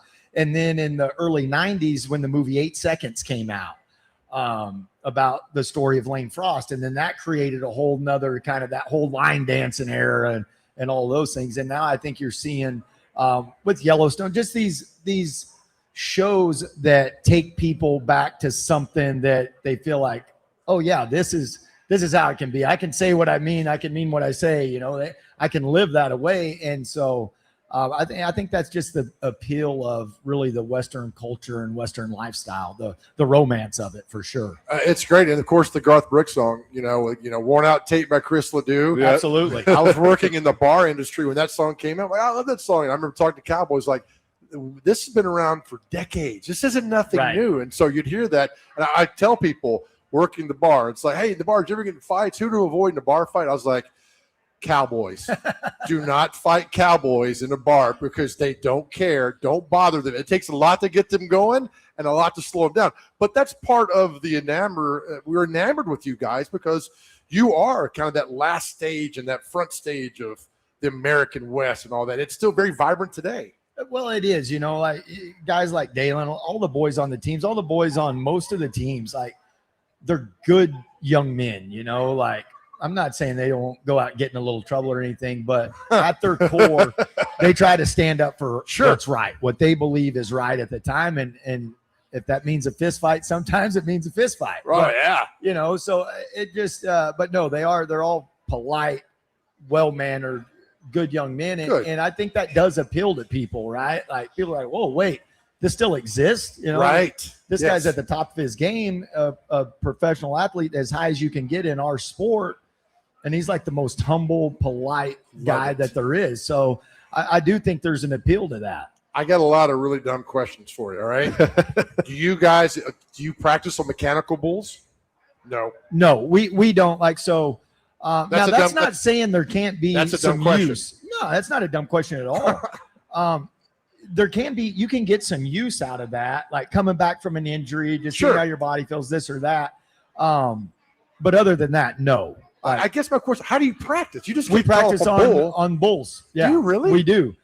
We try to get it as controlled as you can. Like we've got levels of bulls specifically for practice. But then like Dalen owns a lot of bulls and takes care of bulls and stuff. And we had only one night of practice. We had a short week. We got back from Florida on Sunday. They had Monday off for treatment. We practiced. They work out Tuesday morning, practice Tuesday night, and then we came out here yesterday. And so like Tuesday night, there was a couple of guys on the team that needed a little higher level stuff. Some of the other guys needed some just kind of a walk through, So yeah, it just kind of depends on each guy. But yeah, practice, you gotta practice, you got to bear down in practice too. It's still a live go in practice for us. So, okay, Dalen, for you, like when you decided you wanted to do this, how do you start? Like, I guess you ride a horse first and then a bull. Like, what's the process of you've never ridden a bull in your life, but you have to start? Yeah, for me, like I started when I was really young. So I started riding sheep and calves and steers and junior bulls and then big bulls and just kind of levels of all of them. And it's just like to get to the PBR, that's the best level you can. We're getting on the best bulls every week. And you just have to be able to ride the best bulls. Because to have the best bull riding, you got to have the best bulls too. So when you look at, get a list of all the bulls that are going to be here. You've probably done a pre-scout or have seen them before or something like that. So do you kind of have to decide, like, all right, Dalen's going to be good on this bull, and Joe's going to be good on this bull? Yes, and that's like, so we get. I mean, you can see all the bulls that'll be at the event, but we have, like, for Friday night, we've got 5 bulls that's assigned to our team. And then we go through and set the guys to whichever bull. And that's exactly right. You're matching it up to what you feel like will be your highest percentage of a qualified ride there. The tricky thing is that you're trying to game plan against an animal. Right. You know what I mean? Like, your game plan sounds like my Friday nights. That was yeah. So it's very tough. So for us, like for me as a coach, and I can't speak for everybody else, but the way I look at it is I want the guys ready, whatever, right? They can, if the bull, all the video we see, and we do get to have a lot of video of the bulls previous outs, but if everything we see indicates he takes one jump and goes left, well, I want our guy, whoever's getting on him, to be mentally prepared and physically able to handle it. If he takes one jump, looks left, but then goes right, because there's 1,000 different things that can affect that bull and take him out of what he's comfortable doing. If the ground's a little deeper, if it gives way, if he sees something, if he sees something over here, if the guy beats him to the punch and he feels weight shift there, he's going to move away from it. So there's a lot of little nuance in there that as a bull rider, you need to be well-rounded. I mean, you don't want to just be able to dribble with your left hand. You want to be either way. When I look at a bull named Organized Chaos, I don't think I want any part of that. I'm telling you, we were talking about it earlier. Like the bulls you got to be careful with are like Fred or, or Chase, Freedom Fighter. Those really unassuming ones. What makes Dalen so good? Well, Dalen is very good technically, right? Like from a technical standpoint, the X's and O's, if you will. But then Dalen's got something that only champions have, and that's something in him, and how you find it in people, how you scout that, how you predict that, I have no clue. If I did, I would be a billionaire and consult for every sport out there. But that's something in them that's willing to go further than the other guy, right? When it's that 1% mentality of when the fight's over, they say, nah, not yet, and they keep going. And, and that's why Dalen's a world champion and one of our guys because he has that. I mean, this is a guy that's fresh off of a broken back and back surgery. What? Hold on. You had a broken back, Dalen? Yeah, I broke my back towards the end of the May at the PBR World Finals. I fractured my T10 and had to get back surgery and fuse from my T8 to my L1. Hang on. This May? May. Yeah. It's August. Yeah. Hey, we're hoping to have him back by the end of the season. Good Lord. Holy cow. Okay, so you're not riding this weekend? Not this weekend. weekend. All right. Now I feel a little better. So, all right. So the 8 seconds, right? We all know the 8 seconds, whatever, but that seems like an eternity, right? When you're on a 50,000-pound bull, whatever it is. Yeah, right? Are you counting? Or are you just hanging on? Yeah, like I think anytime like I'm thinking or anything like that, no good. I like to be really present in the moment and kind of just let my body do what it knows how to do. There's been times when I kind of like wake up during the ride, but I like really try to be present and not think. Because anytime you never have time to think on a bull. Like you're going to be laying on the ground. Right. Like a bull can feel a fly land on its back and just twitch that one spot where the fly is and get it off. Like they're super smart. They go off feel.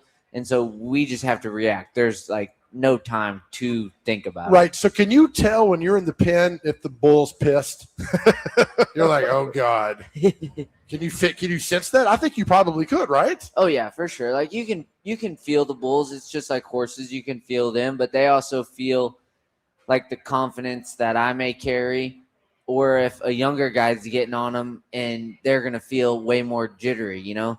I try to be very like controlling and not controlling, but I try to take my opportunity as soon as I climb in the buck and shoot to move them around, do what I need to do, just to kind of put that dominancy in right then. I have 1,000 questions. Right. Every time you guys come, like I have new questions. Yes. So, are the bulls fixed? No, they Okay. are bulls. So they are. If they were fixed, they would be steers. steers. Okay, Yeah. all right. See, I didn't know that. There you Okay. go. I had no idea Yeah, what the yeah, difference no, they're was. fully intact. Okay, so you like do you go through and figure out who Arizona has and like try and kick them? Yeah, and just no. piss them off even more. That's that might be a plan though. But the beauty of our team's league is, I mean, it's all offense, Yeah, right? Like, yeah, we're playing whoever, Arizona or whatever we're playing tomorrow night, but there is no need to scout what they're doing because we have no control over it, Right. right? Like, we're not going to line up and go against their guys. We got 5 bulls we got to ride. If we do our job better than they do on their 5 bulls, we're going to win the game. You know, we can't. I mean, there's some challenges and some things you can do as a coach, but I mean, as far as controlling what they're able to do, you've got zero control over it. So for us, it does us no good to worry about that. We focus on what we've got to do, and that's ride 5 bulls. So what's the biggest difference, I guess, feel wise, of riding a bull and getting bucked off a bull as opposed to just a horse? Strength? Yeah, so I rode bucking horses too. Yeah. And so they buck you off eventually, but you get off, like there's pickup men that kind of come in and take you off. I mean, when you get off a bull, like, He wants to I mean, kill he's you. going to probably try to come chase you. I mean, we got the best bullfighters in the world out there, but still sometimes they lock eyes on you and that's who they're determined to get, you know? Sounds like you know, Chase on a Friday night back in the day. Right? But the horns and stuff, that's not like the most dangerous deal about these bulls is it's their feet. Like, I don't want him to step on you. because they're coming from so high up with forces and the way they're pushing off the ground and to try to buck again. Wow. And I mean, there's some bulls that'll try to jump away from you, but then there's some that are just doing their deal, and that's what they do. Justin, I feel like this is the video that went viral at the moose or the bison. the bison. Yeah, the and bison, the old guy. Yeah. Yeah. What would you, Dalen? Could you get away from that bison? I'm sure you could, right? With your broken back. I feel like I'm going to respect the bison enough not to go buy the bison. All right. That's a good way to do that.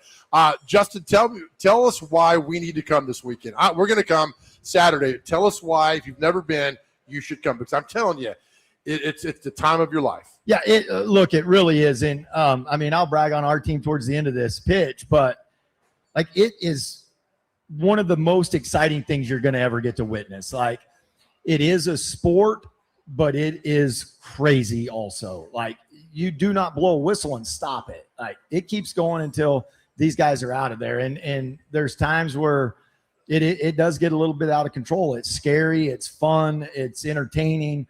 And when you can see those bulls in person and kind of sense and feel the power and then feel the energy that's in that building, it's pretty amazing. I love it. As a coach, when your team has a bad day or game, whatever, you make them run laps. You know what? We don't do a whole lot of lap running because not that might not be a good punishment, but like, our thing is 8 seconds, right? And it's a red lined 8 seconds. It's an adrenaline dump. Like, it's a little more savage than a lot of sports as far as what kind of adrenaline dump it is. Like, it's a different kind of hype. It's more of a life and death hype that you're experiencing. So we try to work it out. And look, the set of guys we've got this season that make up the Nashville Stampede, they're a very competitive, savage set of guys. Like, so there's no, you don't have to scold when something doesn't go well. They know, like, we just tweak and we keep moving. So far they're having a really great season. We got a long way to go. But I'm really excited about what this set of guys can do. Love it. Again, tomorrow, Saturday, Sunday at Bridgestone Arena. They're here every August. It just about. You can go check them out. Go to Ticketmaster.com. 7:45 on Friday, 6:45 Saturday, 12:15 Sunday, and it's going to be a lot of fun. I always love it when you guys come to town. Like it's such. We a love cool coming thing. here. I say it all the time, but there's not another event like this one in the league, and that's not a knock on any of the other teams. They have great events, great venues, beautiful cities, but there's not another Nashville. You know what I mean? Yeah. Like you take country music, bull riding, and now the sports environment that Nashville has created over the last umpteen years. It's awesome, man. Chase is afraid to ask this, but I'm going to ask it for him. He'd like to be a rodeo clown. Can you help him do that? I'm good. Clown, yeah, absolutely. Clown, Clown, no, yes, the funny guy during the breaks, 100%. Yeah. Bullfighter, I don't know the guy. I don't know. I went in the. It was a few years ago. I went in the cage. Yeah. And I don't think I'll ever do that again. I was like, is this thing gonna hold? Like if this thing gets mad? Well, they're not called clowns. What are they called? Bullfighters. The bullfighter, but we do have a guy typically that kind of keeps things going during commercial breaks and stuff. Well, He's that a guy's clown. easy. He's But a clown. Who's the guy that corrals the bull? What's The bullfighters. Bullfighters. Yeah. Oh, that's what you want him to do? Yes. Yeah. No, I'm good. I'm good. But weren't No. they? Who's the guy that dresses in overalls and waves everybody? He's actually in the arena. Yeah, he's a and- clown. Clown. Yeah. Yeah. They But that's still- during breaks. we still have those. Yeah. Entertainers. Entertainer, now. clown. Yeah, they might. So the person who Do fun corrals the stuff. bull is the actual bullfighter. when That's Dalen's his job riding. is to Yeah. fight They're the bull. different. They're different. There's no way in hell I would do that job. Yeah, no, they're different. They are. I grew up as a kid always hearing them being compared to the Secret Service. Like they are literally willing to take the bullet for you. They are wired different. I mean, if there's a space between Dalen and the bull coming to hit him, that guy's doing everything he can to take that shot God instead of Dalen. bless them. Absolutely. Do you guys work on ranches in the off season, or did you? Or Some guys grow. I grew up that way. Some guys do, but with the growth of the sport, like you're seeing guys from all walks of life getting Yeah. into this. Just guys that got a little something in them that they like, that excitement, that rush, and they're athletic guys, and they start getting into bull riding early on. wow. Well, guys, thanks so much, Justin, Dalen. Like it's good to see you. Thanks for coming by. Thank and you, guys. Best of luck Appreciate this y'all. weekend, and hope you get healthy soon. Yeah. Thank y'all. Absolutely. Very Broken cool. back. That's Broken just, back. and we complain when we stub our toe. We'll have more coming here on the Chase and Big Joe Show, 102.5 The Game.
Chasing Big Joe 102.5 The Game on this Thursday.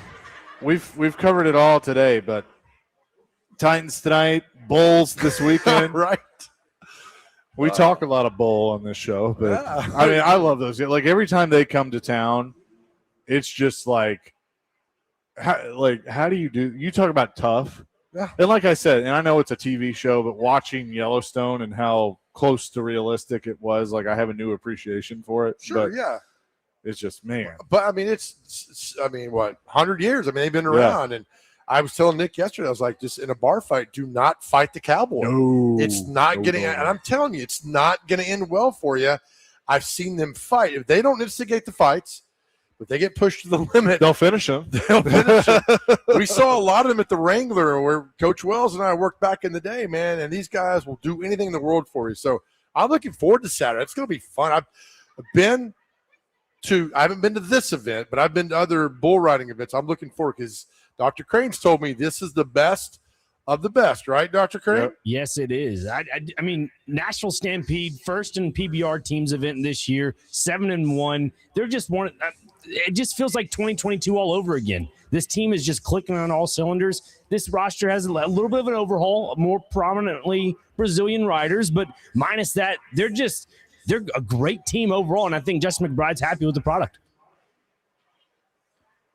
Yeah, and you've done a great job with those interviews too, which has been cool. I did that for a few years, so you learn something, and then when you actually meet them in person, it's just like, holy cow. Would you even sit on one in the pen? Yeah, me neither. No, that's what she said. I'm not. No. No, I'm not doing that at all. I'm not doing it. I mean, 3 seconds is a long time. You go 8 seconds, right? Makes you Rick Pitino. Whoa, Halo. Bring gas. Let's go. You know what? Nashville needs another. We had the Cats win a championship. They've won a championship. They won the first one this year. Let's roll it through this year too as well. Dr. Crane, Nashville SC played last night, right? They did. They were eliminated from League's Cup contention, so they are now on Good. the MLS League. That is, and they take on Inter Miami Saturday. So good. Let's get back to MLS and get rid of this other nonsense, right? Yeah, and let's go win. Let's go win the MLS. Like I want to see them win the MLS Cup. Well, they're on track for it. Because I'm not taking anything away from the League's Cup and all that, what they won last year. But like you win the MLS Cup, you win your league that you're known for. I mean, that's a big deal.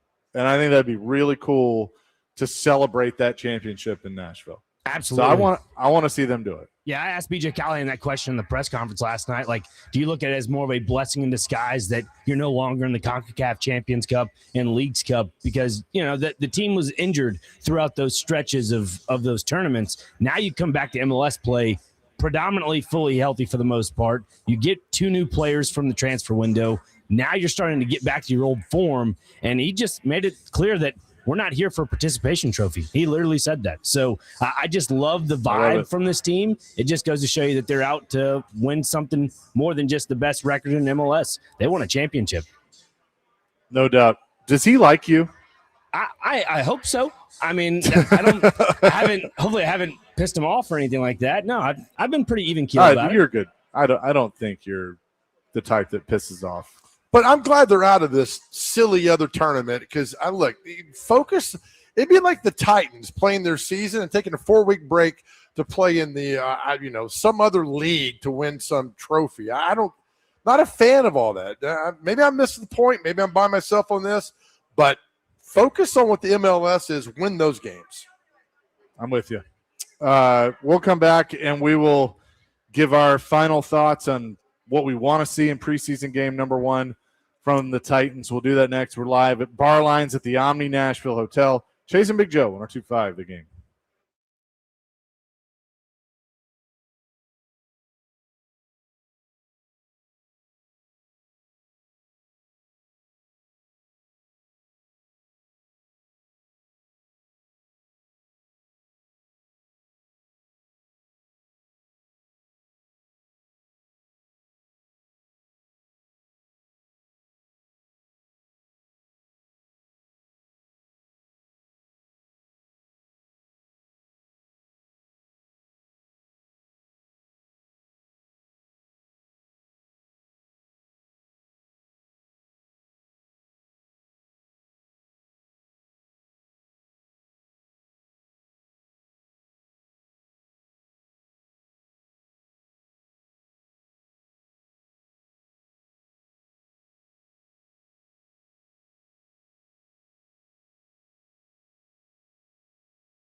Chasing Big Joe, 102.5 The Game here on this Thursday.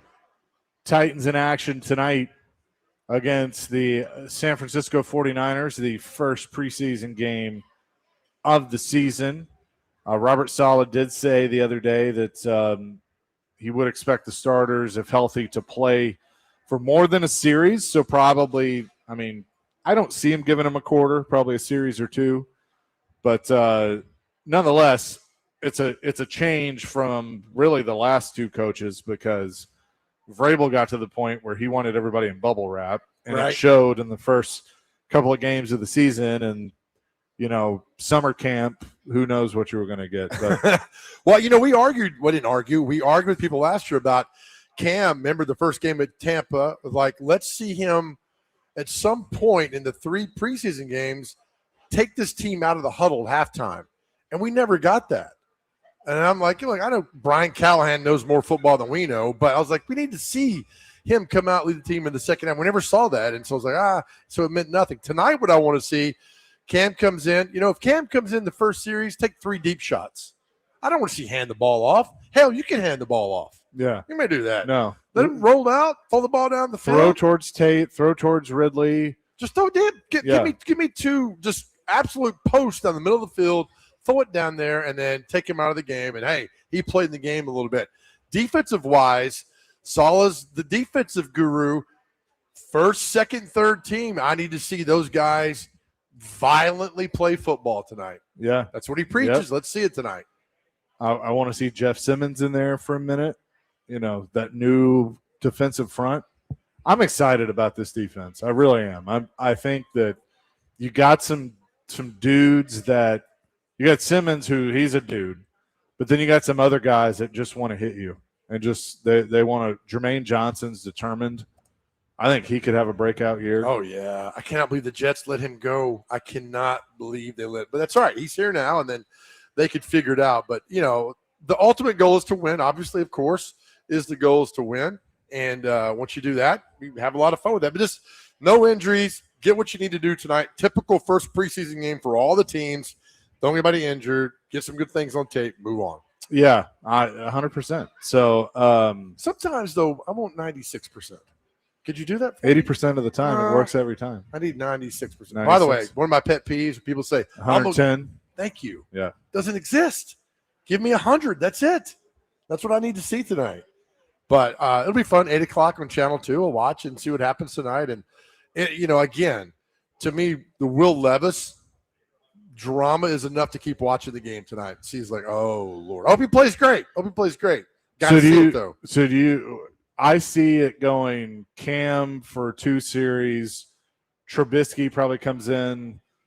First half. And goes into I could see Levis getting it somewhere in the second quarter. I would have Trubisky do half of the first, all the second, Levis third, and Hooker fourth. Yeah. That way you all got time to Everybody play got time to do that. But if they really want to shop Levis, play him more. I wouldn't be shocked if Hendon Hooker doesn't play at all. I really wouldn't be if you went Levis for the whole second half. We'll see. I just a whole fun they get to have with that tonight. But just don't get injured and see what you can do. Obviously, try to win the game. Tell you another group I'm interested to see, the running backs. God, we've not talked about them at all. Have we? I know Tony Pollard probably doesn't play a whole lot. How much do you play Tajay Spears? Is Nick Singleton the number 3, or is it still Chestnut? Is it Michael Carter that they got from the Cardinals? What about Superman? Who's Superman? Call-El. Oh, yeah. Mullins. Yeah. Yeah, we'll see him probably. I'm real last name. That's pretty good on you. I'm really curious to watch these young running backs. Yeah, right. Just run hard. Any level, just run hard. Run hard as you can. A lot of guys trying to put stuff on tape tonight, see what they can do. But it's fun. It's here, right? So we're good. We're rolling now. We got stuff to talk about tomorrow. Tangible stuff. I know. From guys that played. And so this is it, man. And the next thing you know, Seahawks are here, the Bears are here, and then September 13th, the New York Jets roll into town, which is the most important football game in the history of the Tennessee Titans franchise. Dustin in Hopkinsville says, Big Joe, and this is no dog at you. I truly believe you know more about football than Brian Callahan and could have coached them better. I don't know. I would not have a daycare. I tell you that. We would not be doing slap ass with noodles at the practice field. We were, that's so funny. That's like one of the iconic moments in our show when that came out, and we were talking about. I'm like, you've got a limited number of times with those guys on the field, and you're doing 3-legged sack races. You know what the sad part is that I tried to defend that. I know you did. I'm going to bring that up. I did, and then when it kept going on, and then I saw the product, I was like, "Oh God, You're right. What are we doing?" You have a limited number of hours on the practice field. Make the most. I think Derek Mason was the one. The MTSU Derek Mason was like, we're talking about practice. He's like, I got a limited number of hours with these guys on the field. Yeah. Every second we're doing something. I was like, that's the mindset, not the noodle race or whatever. Well, and that's the thing that I do think the players, like, I get, knowing about concussions and stuff, and so, but I think if you added some practices, even if they're not padded practices, they're no contact, just being out on the field and being able to go through formations and plays and stuff like that, you would see the product get better. Absolutely you do. You practice. Well, you play as you practice, man. So if you're going to practice well and come together, that's good for the football team and good for games. If you have you've heard all the time, we practiced really bad this week. I knew it was going to happen. Now, don't do that. 2076 says, looking forward to the game tonight. 2 teams fighting for a wild card. The Field of Dream games is can't miss watching. You'll watch. I'll have the Titans on. Was that somebody? Yeah, that was a texter. Yeah. Yeah. You'll watch tonight. You can make fun of the game all you want. You'll watch. Justin in Hopkinsville says, do you guys think I'm crazy? Yes. But we love you. But if no one wants Levis after the preseason, why would they cut him and not cut Hooker? I think they'd be nuts to keep Hooker on the team. If they're going to keep 3, keep Levis. He's still a trade acquisition. He's still a third backup. If you're going to keep 3, Hooker's got to go. I think there's no question. If they keep 3 quarterbacks, Levis will be the third. Yeah. Hendon Hooker's not on this team. No, not at all. Maybe the practice squad, but that's it. And you want, again, your Borganja tonight's probably thinking, come on, we'll do good tonight these next 2-3 weeks. And then some team like, we'll get a 7th rounder for him. And then you got something for that. And he's moved on. You get a little draft capital off of that. But he's got to play a whole lot better than what we've seen. Coming up next, we'll tell you what day it is and celebrity birthdays. Put a bow on this Thursday. It's Chasing Big Joe live from the Omni Nashville Hotel here on 102.5 The Game.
Chasing Big Joe, 102.5 The Game here on this Thursday at the Omni Nashville Hotel at Barlines. We've had a fun show. Rhori Johnson talking Nashville, talking a little sports with him, and then the guys from the PBR, which was fantastic to have them in. But with that, let's get to what day is it in celebrity birthdays. All right. First on the list, we have International Left-Handers Day. So shout out to the left-handers. The lefties. Yeah. Let's see. Mr. Burns was left-handed. That's one of the greatest That's right. Simpsons episodes of all Flanders. time. Left-handed pinking shears. One of the greatest lines ever. National Prosecco Day is today, and National Filet Mignon Day is today. So I'm not sure if you can really pair, Prosecco with filet mignon, but, it's a wine, so maybe. Okay. That's all we got. Just 3 of them. That's it. That's it. You couldn't find any more for today. I mean, I can make one up. National Chasing Big Joe Day is today. I mean, that's true. Every day. That's every day. We should make that a day and have chicken tenders to celebrate. We should. All right, time for celebrity birthdays. Get these within 2 years. Chase, you go first today. How old is the famous, very good golfer, Betsy King? 68. 70. 71. Dr. Crane's on the board. Dr. Crane, this next guy, Ken Griffey Jr. said if anything ever happened to him and his wife, he'd want this guy to raise his kids. Jay Buhner, former Seattle Mariner. 54. 56. 62. I thought I was a Chaser, little low on that. former Houston Oiler who put the beat down on Chris Sanders, Chris Dishman. Today's his birthday. 57. 62. 61. Jeez. Dr. Crane, some singles there. Dr. Crane, this is one of my all-time favorite baseball players because in the regular season, he was okay, but in the playoffs, MVP. Former Braves second baseman Mark Lemke. Lemke. 58. 62. 61. Chase is on the board. Chase, your former San Francisco quarterback, Michigan quarterback, Elvis Gerbach. Let's go. Elvis Gerbach. Saints? Was he with the Saints? No, sir. Niners, and then with the you go the Chiefs for like a year or somewhere? 61. 65. 56. Dr. Crane, former Kentucky basketball player, DeMarcus Cousins. Boogie Cousins. He is actually banned from the Puerto Rican Basketball League. Let's see. He is 36. 35. 36 exactly. Dr. Nice. Crane's at 4-1. All right, Chaser, how old is actor John Slattery? He was the white-haired guy in Mad Men. He's also in Desperate Housewives. John Slattery. 58. 55. 64. Yeah. If either one of you get this, I will give you each $1. Dr. Crane, how old is the musician Lennon Stella? Lennon Stella. Not to be confused with Lennon Landrum. Lennon Stella. Let's go with 35. Well, I don't know who that is, so 60. 27. Okay, nice. All right, how old is, Chaser, you're up now, Partridge Family, Danny Bonaducci, who's still around. 83. 77. 67. Yeah. And our final birthday, August 13th is not good for birthdays. Dr. Crane, how old is Andy Griggs? Andy Griggs, country singer. What was he in? Oh, he's a country singer. I'm sorry. Let's go 57. 53. 53 exactly. A little too late, though. Dr. Crane wins again, 4-3. Dr. Crane, I think you've won every day this week. Have I? I think so. Yeah, he's been good. All right. I Thank think you have. Well done for you, buddy. Job, Dr. Crane. Thank you, guys. Dr. Crane, were you watching the game tonight from your palatial estate in Belmead? In an outhouse somewhere in Gallatin. Oh, you moved to Gallatin doesn't want you. Did I go to Columbia? You can go down there. That's fine. I will not be watching it in my palatial estate in Belmead. I just don't have one. That's why. Will you watch the entire game tonight? As long as my eyeballs allow me to. So that's a no. Chase, will you watch the entire game tonight? Probably. Yeah, me too. I think so. Yeah. Football. There's nothing else on. Well, I mean, I'll probably have some other games to check out as well. I think there's 6 total tonight. Yeah, I think. Let's see. I can tell you right now. You got Detroit, Cincinnati, Green Bay, and Pittsburgh. Little Aaron Rodgers rematch. Is that the NFL Network game? Yes. Okay. Yes, sir. New England and Indy, Houston and the Chargers, Vegas and the Cardinals, and then Titans, 49ers. Okay. I mean, I'll watch because there might be a 13 DB who's making big plays tonight that might be talked about. You never know, and hopefully somebody can rise up tonight and kind of catch your eyeball. And as we talked the other day, these second, third teamers are fighting for the professional life. There's some good football that gets played beyond a quarterback not being able to throw the ball down the field. Some really good football, and these guys are fighting for their lives. So we'll see what happens. You brought the kicker earlier. Joey Sly has a bad night. See ya. Yeah. They might just leave him in San Francisco. Get him on the tarmac and say, hey, buddy, this plane's for players only. This is I just saw, I don't know who this is on Twitter, Sleeper Titans. Alec Iomanner has reportedly been instructed to sit out the Week 13 Titans versus Commanders game as his number 5 is believed to constitute unauthorized use of Jaden Daniels' number. Oh, man. A crazy story. That is going to do it for us here today. Hey, as we leave the show every day to our guys out there, know how much we love you, and I get it. You have bad days. I understand what's going on, but listen, we are here with you. Go to therapy. Listen, just go to therapy one time, and I'll shut my mouth on you. One time. UnityCares.com is where you can go. And listen, just take the first step. You don't have to see the whole staircase. Just take the first step. To the guys we've talked to in this last couple of years, been doing this, who have gone to therapy, man, they're still here. And they're living life, and that's what we want for you. So please know that. Reach out to us anytime. Anytime we'll talk to you. We'll walk with you wherever you need to go. That's how much we love you. And remember this, more importantly, more than anything else in the world, know how much God truly loves you. Peace, love, rock and roll. Stick around. DVD coming your way next on 102.5 The Game.